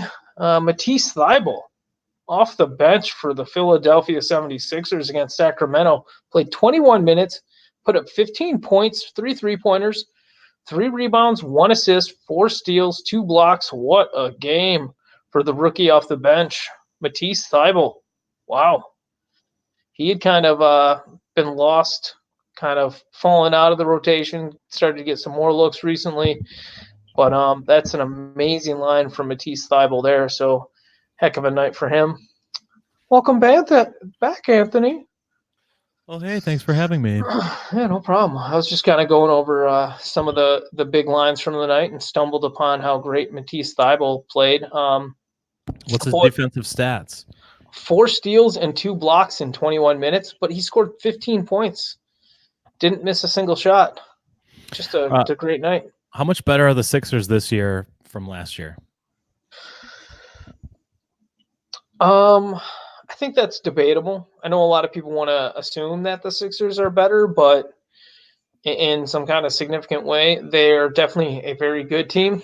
Okay. But they have guys who are. I don't feel like they have a lot of multi-dimensional guys. Like Tobias Harris has his limitations.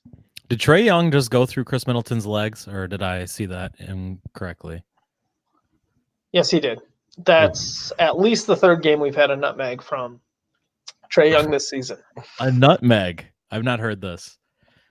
Oh yeah. You didn't see those other ones that he had earlier this year? It's when he was coming up the court and he straight up threw the ball between, like, I can't remember who it was exactly, but there was on like almost back-to-back games. He's coming up the court, kind of down the line, and the defender took a wide stance against him, and he's just like threw it under their legs, ran past him, grabbed the ball, and shot it.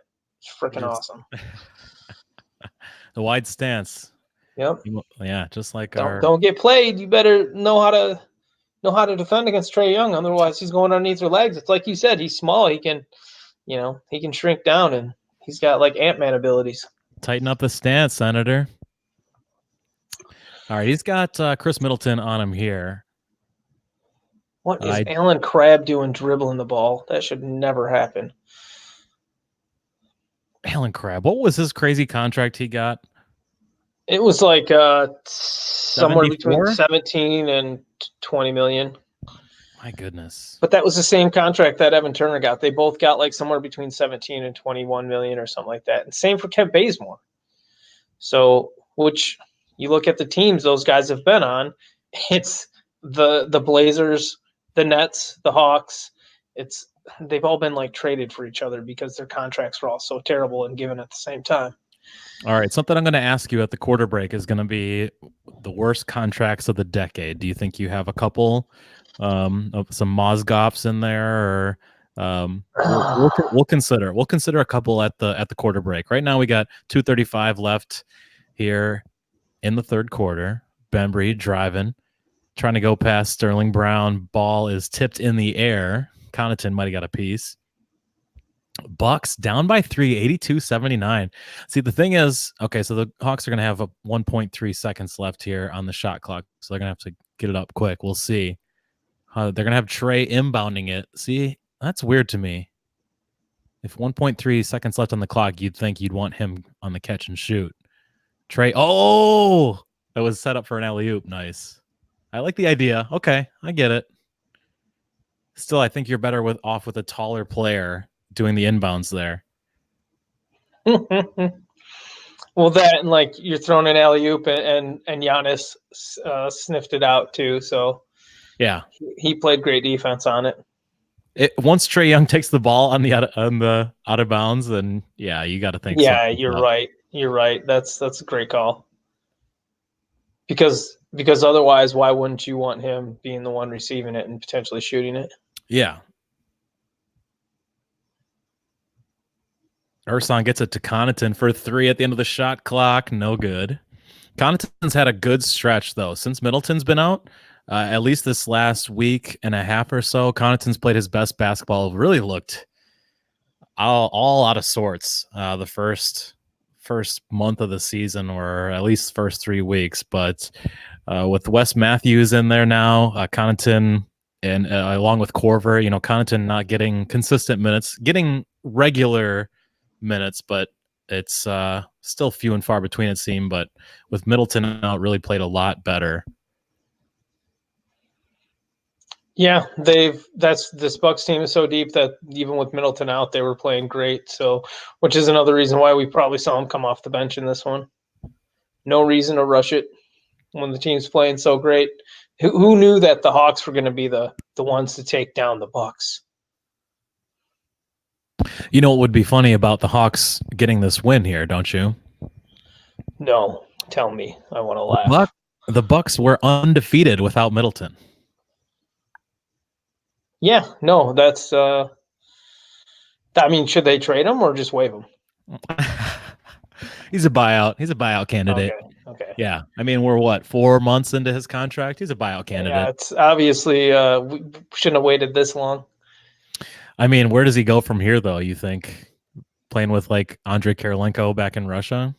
Yeah, I mean, I don't even think China would want him at this point. So you're right. It's probably back to like Maybe he'll go play with LaMelo over in Australia. Oh, there you go. Yeah. So there is a lot of things tied to Chris Middleton, where there are a lot of fans, Bucks fans, and across the NBA who think that Middleton is sort of just a dude. Can you put that to rest a little bit? Um, I As he I don't misses even the want to. baseline I just jumper. think that Bucks fans are obnoxious and they don't understand what they have that's good, and they continue to scoff at the riches they have. Growing up and really becoming a huge NBA fan during the. I mean, I grew up with the Bad Boys being my team as a kid, and very young though at that time. But then the team that I fell in love with was those 2004 Detroit Pistons. Um, you loved everybody on the roster. You appreciated everybody on the roster for what they did, and that was a team that where if you didn't do that, you were an idiot because everybody had their role that they played, and it was very, Rip was the shooter. For those of Uh, you those of you who just tuned in, we're talking about Chris Middleton, and Kyle's making the comparison about how you really should love your players as a hometown fan.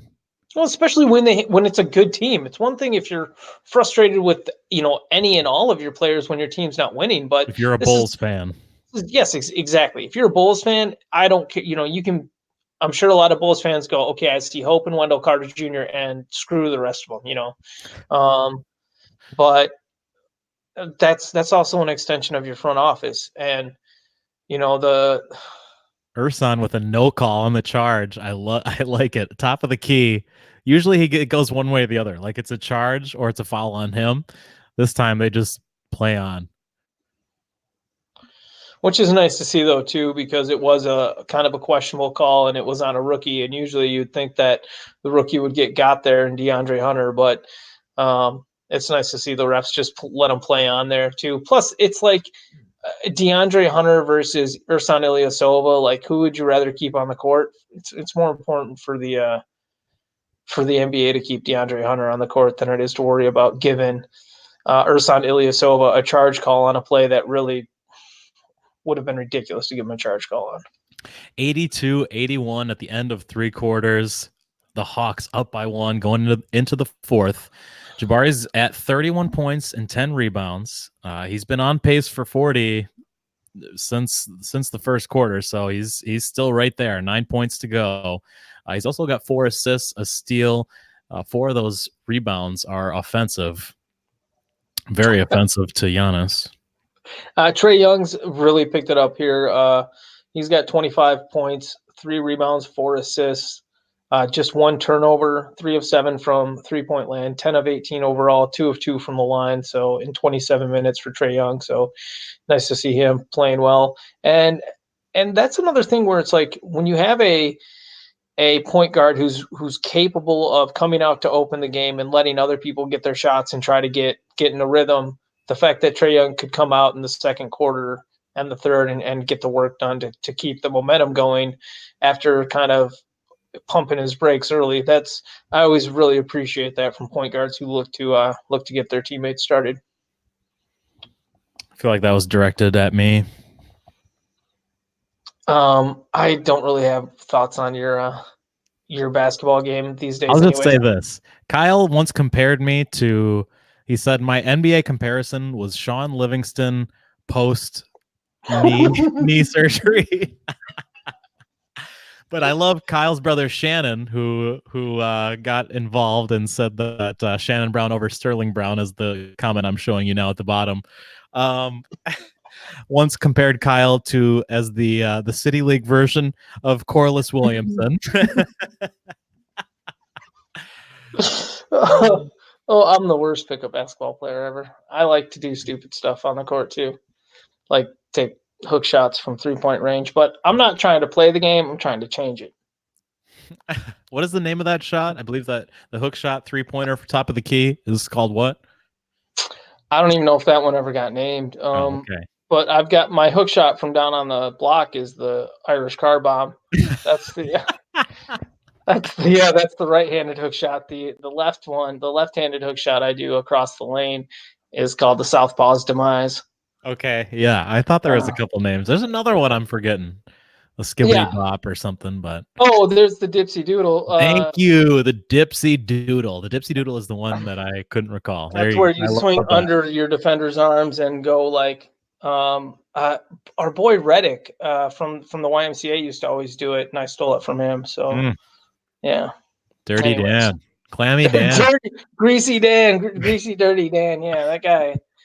Man, he could come straight out the shower and he'd still just be covered. His skin would just be covered in pizza grease for some reason. It was just a nervous dude. yeah. But a great guy and a very good basketball player. Smooth as they come. Yeah, I took him out with me one time and it got a little wild, and he never came on again. So that's okay.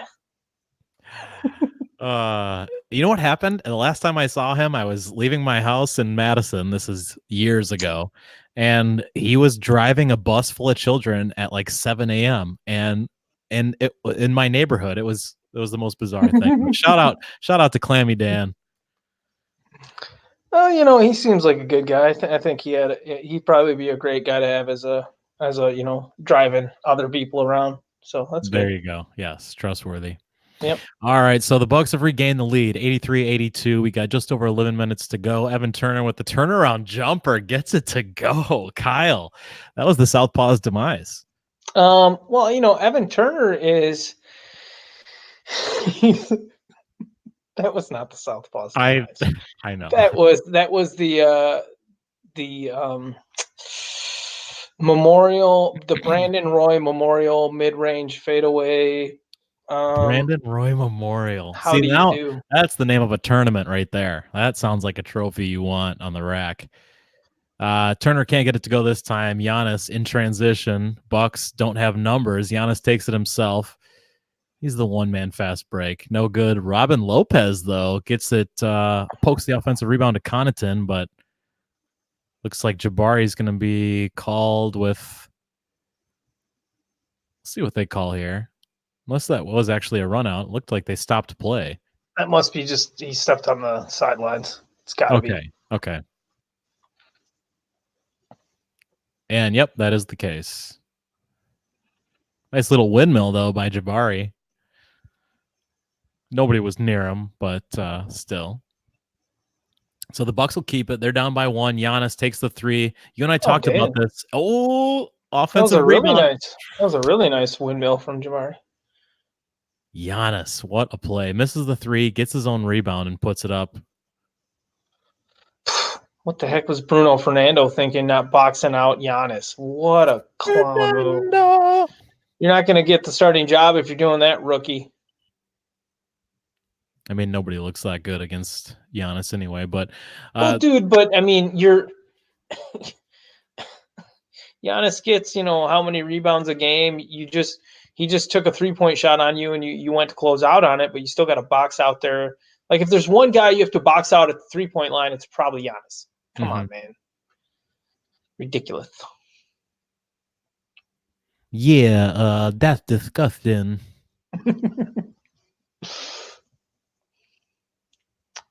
Can we take your call? Because mine does not exist. Robin Lopez. Wow, okay, the Bucks are on a 10-2 run right now. Dante DiVincenzo behind the back in transition. The Hawks keep getting back in transition. That's definitely their game plan here because the Bucks have rarely got numbers out ahead of the Hawks. So I would think that was one of their keys. Yeah, I guess if you're trying to stop Giannis and just the easy buckets, that's smart. It's really smart. Yep. It is. And you have the fast young players. You got fast young players who can get back. But even when the Bucks are in transition, they're still, it seems like it's 3 against 4 or 2 against 3. So Hawks got to get a lot of defensive credit for their transition D.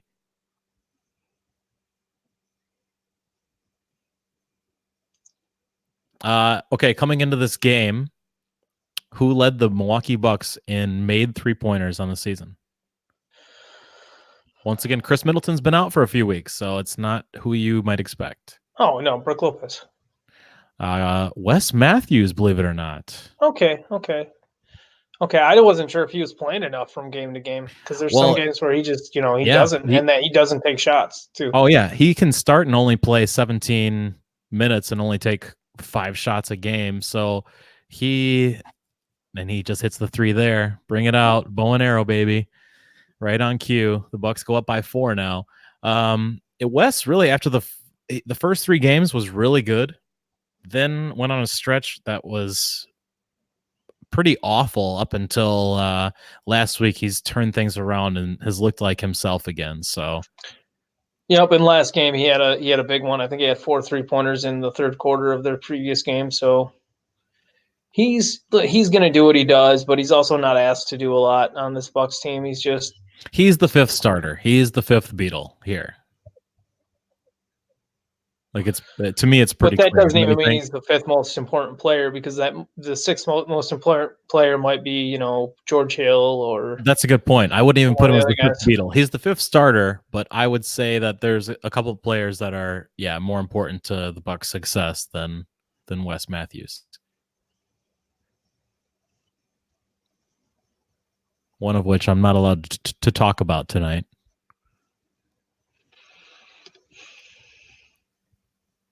$33-10 for Jabari. Good for him, man. Good for him. I wonder what I wish I had the sound on actually just to get the crowd reception of him, because that could be just something constant special chance of Bucks in 6.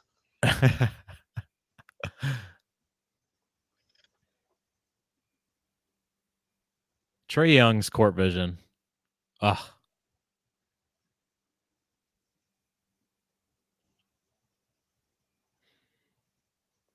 I also wonder if short arms help too, that he just gets passes off quicker, If his short arms allow the passes get off, I mean, I guess that makes sense. Like from and shots as well. Huh. I can definitely see that.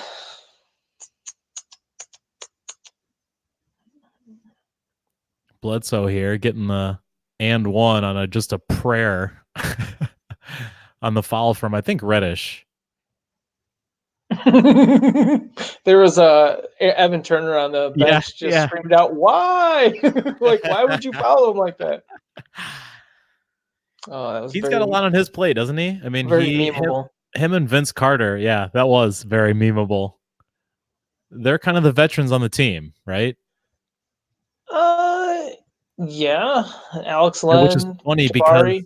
Because I mean, Vince Carter is another 10 years older than Evan Turner, who I'm just gonna guess that is 28, 29. I don't even know if we need to know how old Evan Turner is. We should just take guesses at how many more seasons he's actually going to be in the NBA, which is maybe none. You're crazy. Evan Turner, man, he doesn't. Dude, a guard who's unwilling to shoot 3-pointers. If you're not Ben Simmons, you can't do that. He's 31, and I actually originally wanted to say 30, but then I was like, no, because just when he came to Ohio State, I really didn't think that would line up. But yeah, Evan Turner, we're the same age, born the same year. He's a little bit taller, a little bit more in the savings account.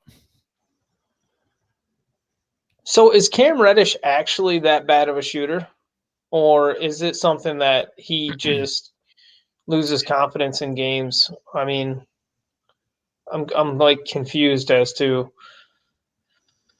whether or not Cam Reddish is. I mean, you're not going to write off a rookie, but he was pretty terrible shooting the ball in college too. So, is there a wake up moment for him, or is there a developmental point where he actually is going to be the elite type of shooter and potential all around player that people kind of expect him to be? I have a hard time even with desirable players and top-notch players and prospects are younger and younger, and we're putting so much on these guys. Last year was weird. He had to play really third fiddle, and when guys come to the NBA so early, especially as shooters, I don't like to judge them until about what would be their senior year. And for Cam Reddish, that's not even next year; it's the year after. So I I'm like trying. that. I'm trying not to put too much stock into what he is.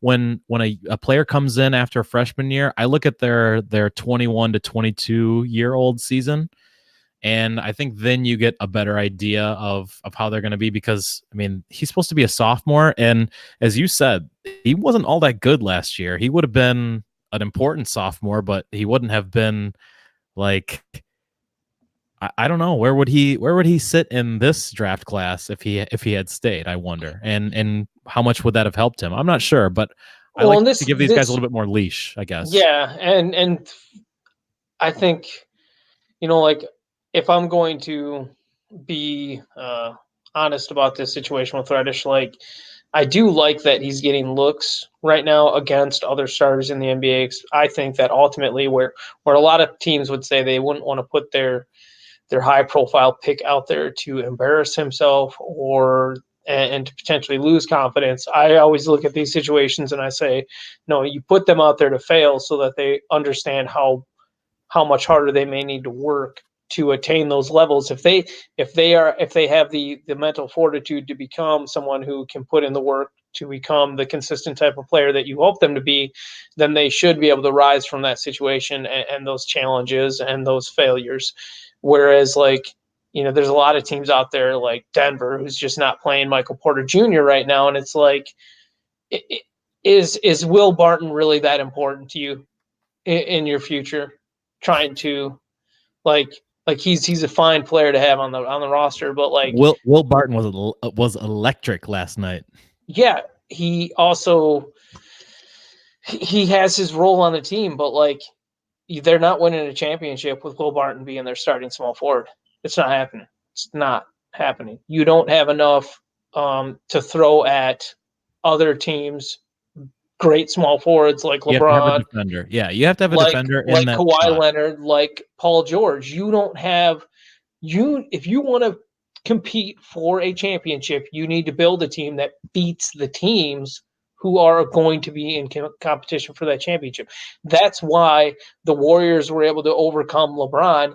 It's because they went out and got guys like Andre Iguodala, Klay Thompson, Draymond Green, who can defend um, Harrison Barnes. They got guys who were capable of defending those LeBron type players, whether that's Kawhi Leonard and Kevin Durant, those kind of guys. So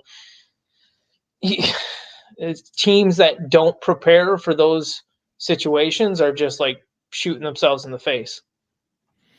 All right, so we're under 6 minutes to go. It's going to be mostly about the action in front of us here. The Bucks are up 97-93. The Hawks have stuck with it, even though they've given up the lead. The Bucks went on a pretty important 10-2 run to earlier in the fourth quarter, but Bledsoe gets a layup to go. And in the previous possession, Wes Matthews was just bullying Trae Young in the post. So 9 points, 10 rebound, or 10 assists for Bledsoe. He's 1 point away from a double double, and you don't see double doubles very often from Bledsoe. No, you don't.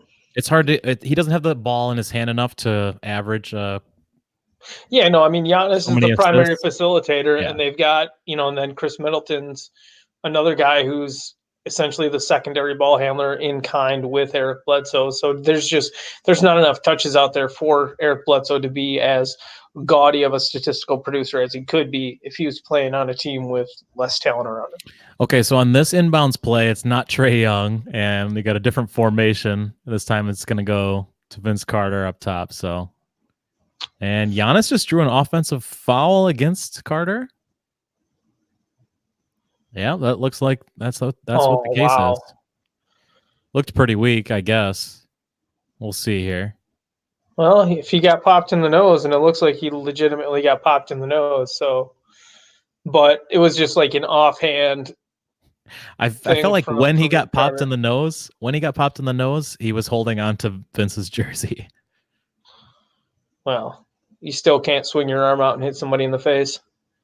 He's asking him about it right now. Oh, that's nice. Oh, you guys are cute. Makeup call. Jeez, oh Pete.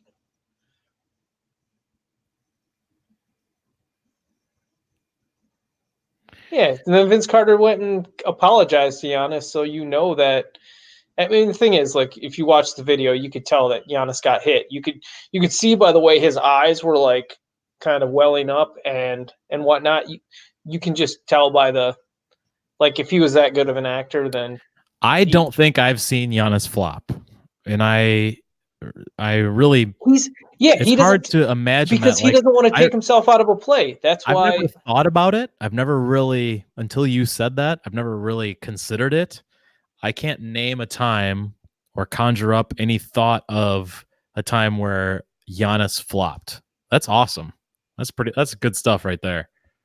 he's so easy to root for, which is it's almost surprising to me that he's not a bigger name than what he is. But some of that has to do with the fact that like LeBron can get on social media and easily communicate, whereas like this is like Giannis's second or third language. So he maybe doesn't speak as eloquently or as clearly as would make it easier for him to build kind of that rapport with more fans. Just a thought, might be wrong. No, I can understand that. The market has so much to do with it. It really does. Well, and he's still young, and he just became the MVP last year. Like, he'll continue to get more and more featured. People continue to know more and more who this Giannis cat is. But yeah, it'll help when he wins a championship this year. That's right. I still have a theory that for national TV games, he pretends that his English isn't as good as it is, which will also is another check mark in the column of him staying versus him leaving.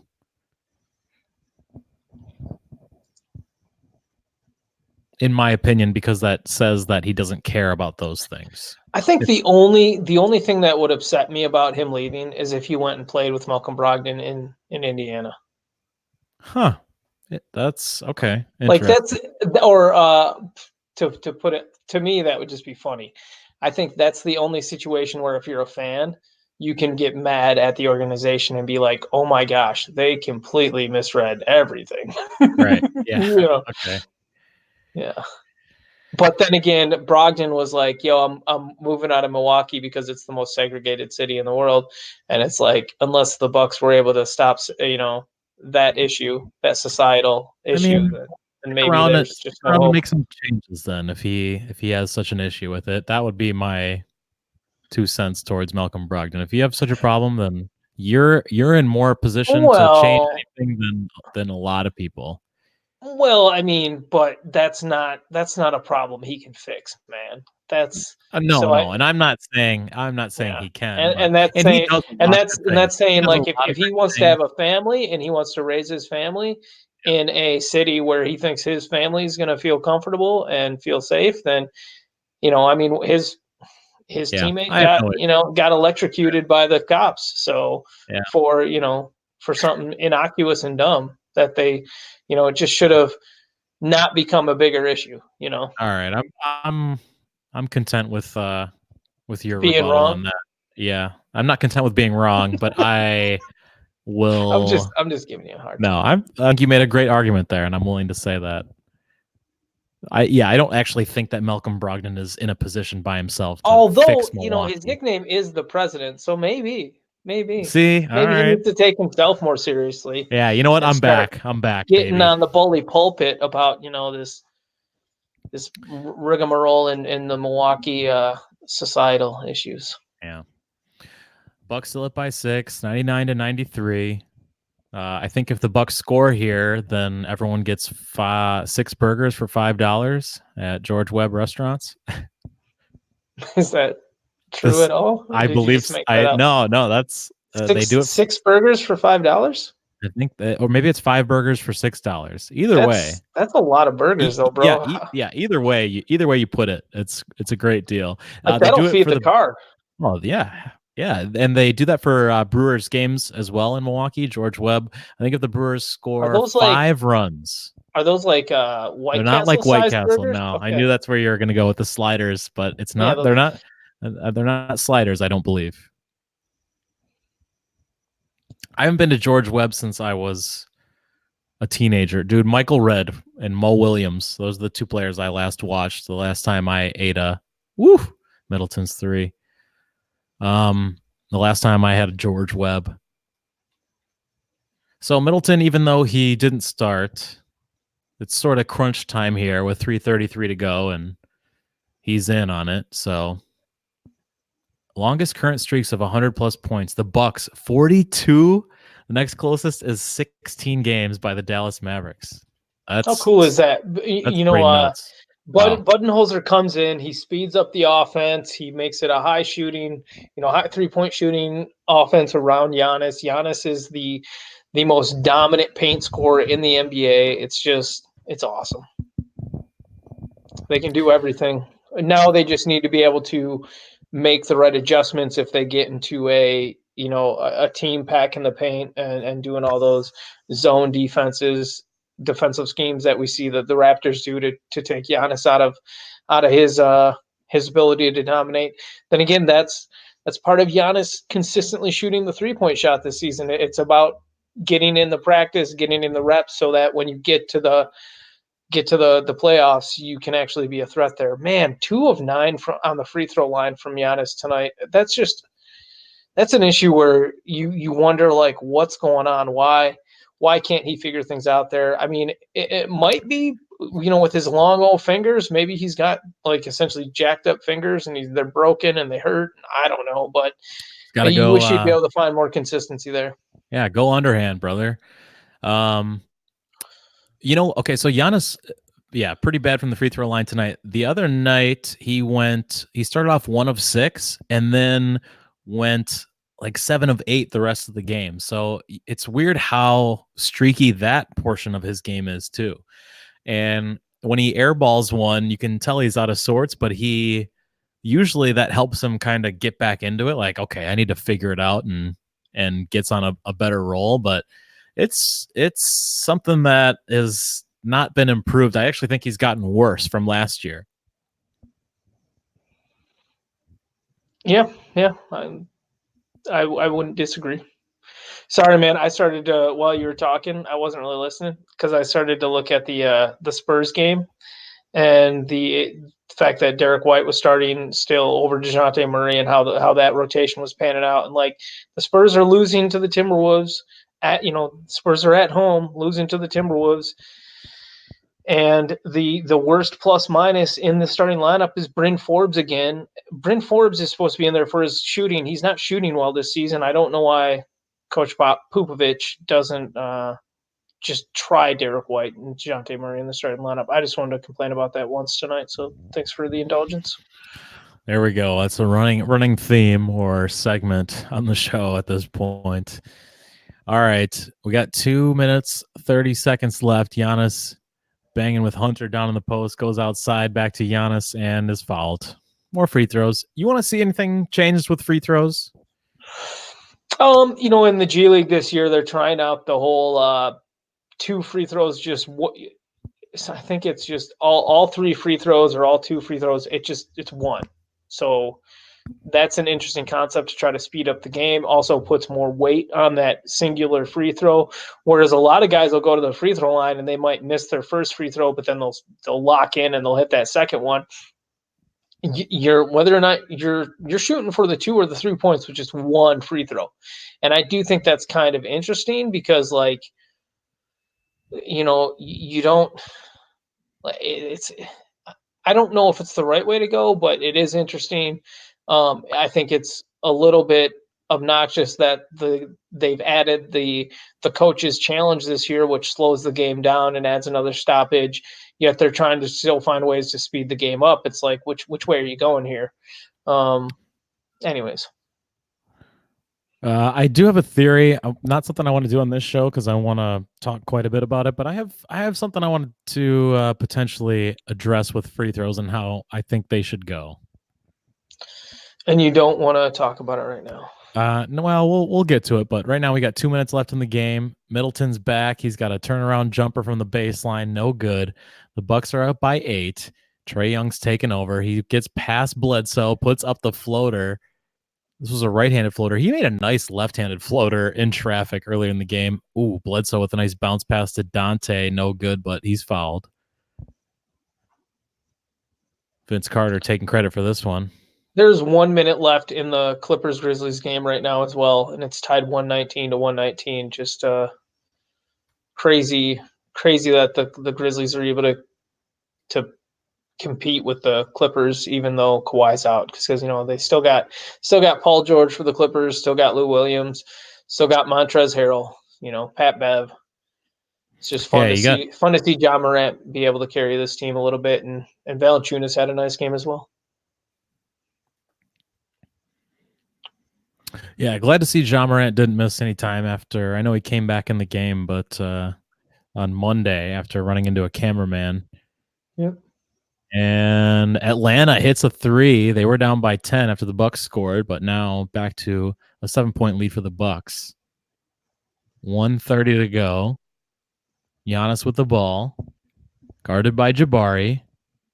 Dante DiVincenzo screen. Giannis drives. Jabari still on Giannis. Ooh, did he get a piece of that? Had to have. Oh man, yeah, Jabari with the great block on Giannis. I mean, I don't know if I've ever seen better defense on Giannis than that play right there. I'm telling you, man, Jabari is up there as one of the best. I'm Giannis sure they defenders. grew up playing against each other in Exactly. practice Yeah. all the time. So, but you also never see Jabari put as much effort in on defense as when he's playing Giannis. Yeah, which is do that consistently. Oh man, what a block! Woohoo! Middleton will get some free throws. Gets the first to go. 108, 100. If I was dating Jabari, that block would have earned him some TLC. That was nice. It was crazy, sexy, cool. Mm-hmm. Second free throw, no good. Chris Middleton will be bought out by midnight. I think they're Trae going to win the Young. game, Ooh, is that an offensive foul on Trae, or was it on the screen? Whoa! And a T. Because he slammed the ball down. What did they call there? I think he said bull spit. Oh my gosh. Bull spit. And something about melon farming. You don't make that call if you're the ref. Like, that was either a minute Bledsoe, to go. Yeah, that was either Bledsoe flopping, or I mean, unless the ref saw something from the other angle where you actually saw Trae's left hand go off on Bledsoe, but I didn't see that. It just looked like Bledsoe got a little bit tangled up with Young's feet potentially, and then fell over. Like, can't be calling that if you're a ref, man. Especially like entertainment wise, I get it. You want the right call to be made, but like entertainment wise, I don't want the ref making that call because this team's down by 8 points, or 7 points. I want them to have an opportunity to make this a game still. You gotta eat the whistle. Oh, you gotta eat the whistle the last 2 minutes. Yep. I'm a Bucks fan saying this. You gotta eat the whistle. Let the players figure it out. Don't let this stuff come up now. And Giannis might have traveled, but no call. Gets the pass off to Connaughton. Bucks with under 24 seconds to go, but they got 10 seconds left on the shot clock. Yeah. Trae Young has missed his last 5 shots.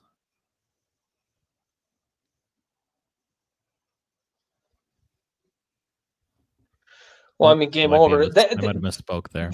I would love to see teams that are down foul earlier in the games, because like it's just so bizarre to me that they'll wait until the last like 3 possible possessions of the game with 45 seconds left to start fouling a lot of the time, where it's like you're down 7 or 8. We saw the other night the Bulls scored like 14 points in 45 seconds. Crazy stuff can happen. Why are teams not trying to be more desperate to get wins? I don't know. I feel like I'm not saying it would work out all the time, and there's plenty of times where you would end up taking yourself out of the game, but like you probably would have lost those times anyways. So Giannis hit the free throw line. Bucks up by 10, under 15 seconds. You got 14.3 right now. The free throw is good, and it's over for the Hawks. 30-10 though for Giannis, fairly close to his scoring average, but below average in terms of rebounds. Yep, 33 and 14 for Jabari Parker, 2 steals, 1 block, 5 assists. See, he averaged Giannis's numbers tonight, which is pretty crazy to think. Jonas Valanciunas over in that Memphis LAC game had 30 points and 16 rebounds. Wonderful night from him. Trying to see if there's any other big nights to talk about. I think we already covered most of them earlier tonight. A lot of the 30-point games that we saw from guys. So pretty fun little 14-game schedule here, heading into a day off for everybody. Nobody gets to watch basketball tomorrow, which is a little bit sad. You would hope that on a day where you don't have any work to worry about and you're just sitting around the house eating with family, that you'd be able to have a basketball game on. But here in the States, it's definitely reserved for the football crowd on Thanksgiving. That's how it goes. The NFL is the king of sports and our entertainment here in the U.S., sadly. So, no games tomorrow, which means you and I will be off, but you can still like and subscribe. Catch us on YouTube, catch us on iTunes, catch us on Spotify. Like, subscribe. Pardon me. The next show we're going to do is going to be Sunday night. We'll be back talking about games and things and news, previews, reviews of things that happened Friday, Saturday, and Sunday, as well as getting you ready for Monday night's games. For sure. Thank you so much for hanging out with us during the Bucks versus Hawks game. It was fun. Hope that people enjoyed it. Hope that people liked having a companion to watch the game with. Absolutely. Yeah. We appreciate you checking us out. We hope you enjoyed it. Help us out and like and subscribe. As I said, I am Anthony Deneau. You can find me on Twitter at Anthony Deneau. And if you're watching, you probably know where you can check Kyle out. Isn't that right, Kyle? At Roto Kyle NBA. Thanks for hosting tonight, Anthony. Yeah, no problem. This was a lot of fun. We hope to do this format on at least once a week if we get good feedback, maybe even more often. But this was a pretty cool rundown. So let us know what you guys think. Yeah, I'd hope that going forward too, we'd be able to do more engagement with the comments and stuff like that, and really make this a fun little spot to hang out and to talk about the NBA. Holla holla. All right. Once again, I'm Anthony Deneau. Check me out on Twitter at Anthony Deneau. He is Kyle McEwen, and you know where to check him out. Thanks so much for checking us out, and we will see you Sunday night. We're out. Morning podcast.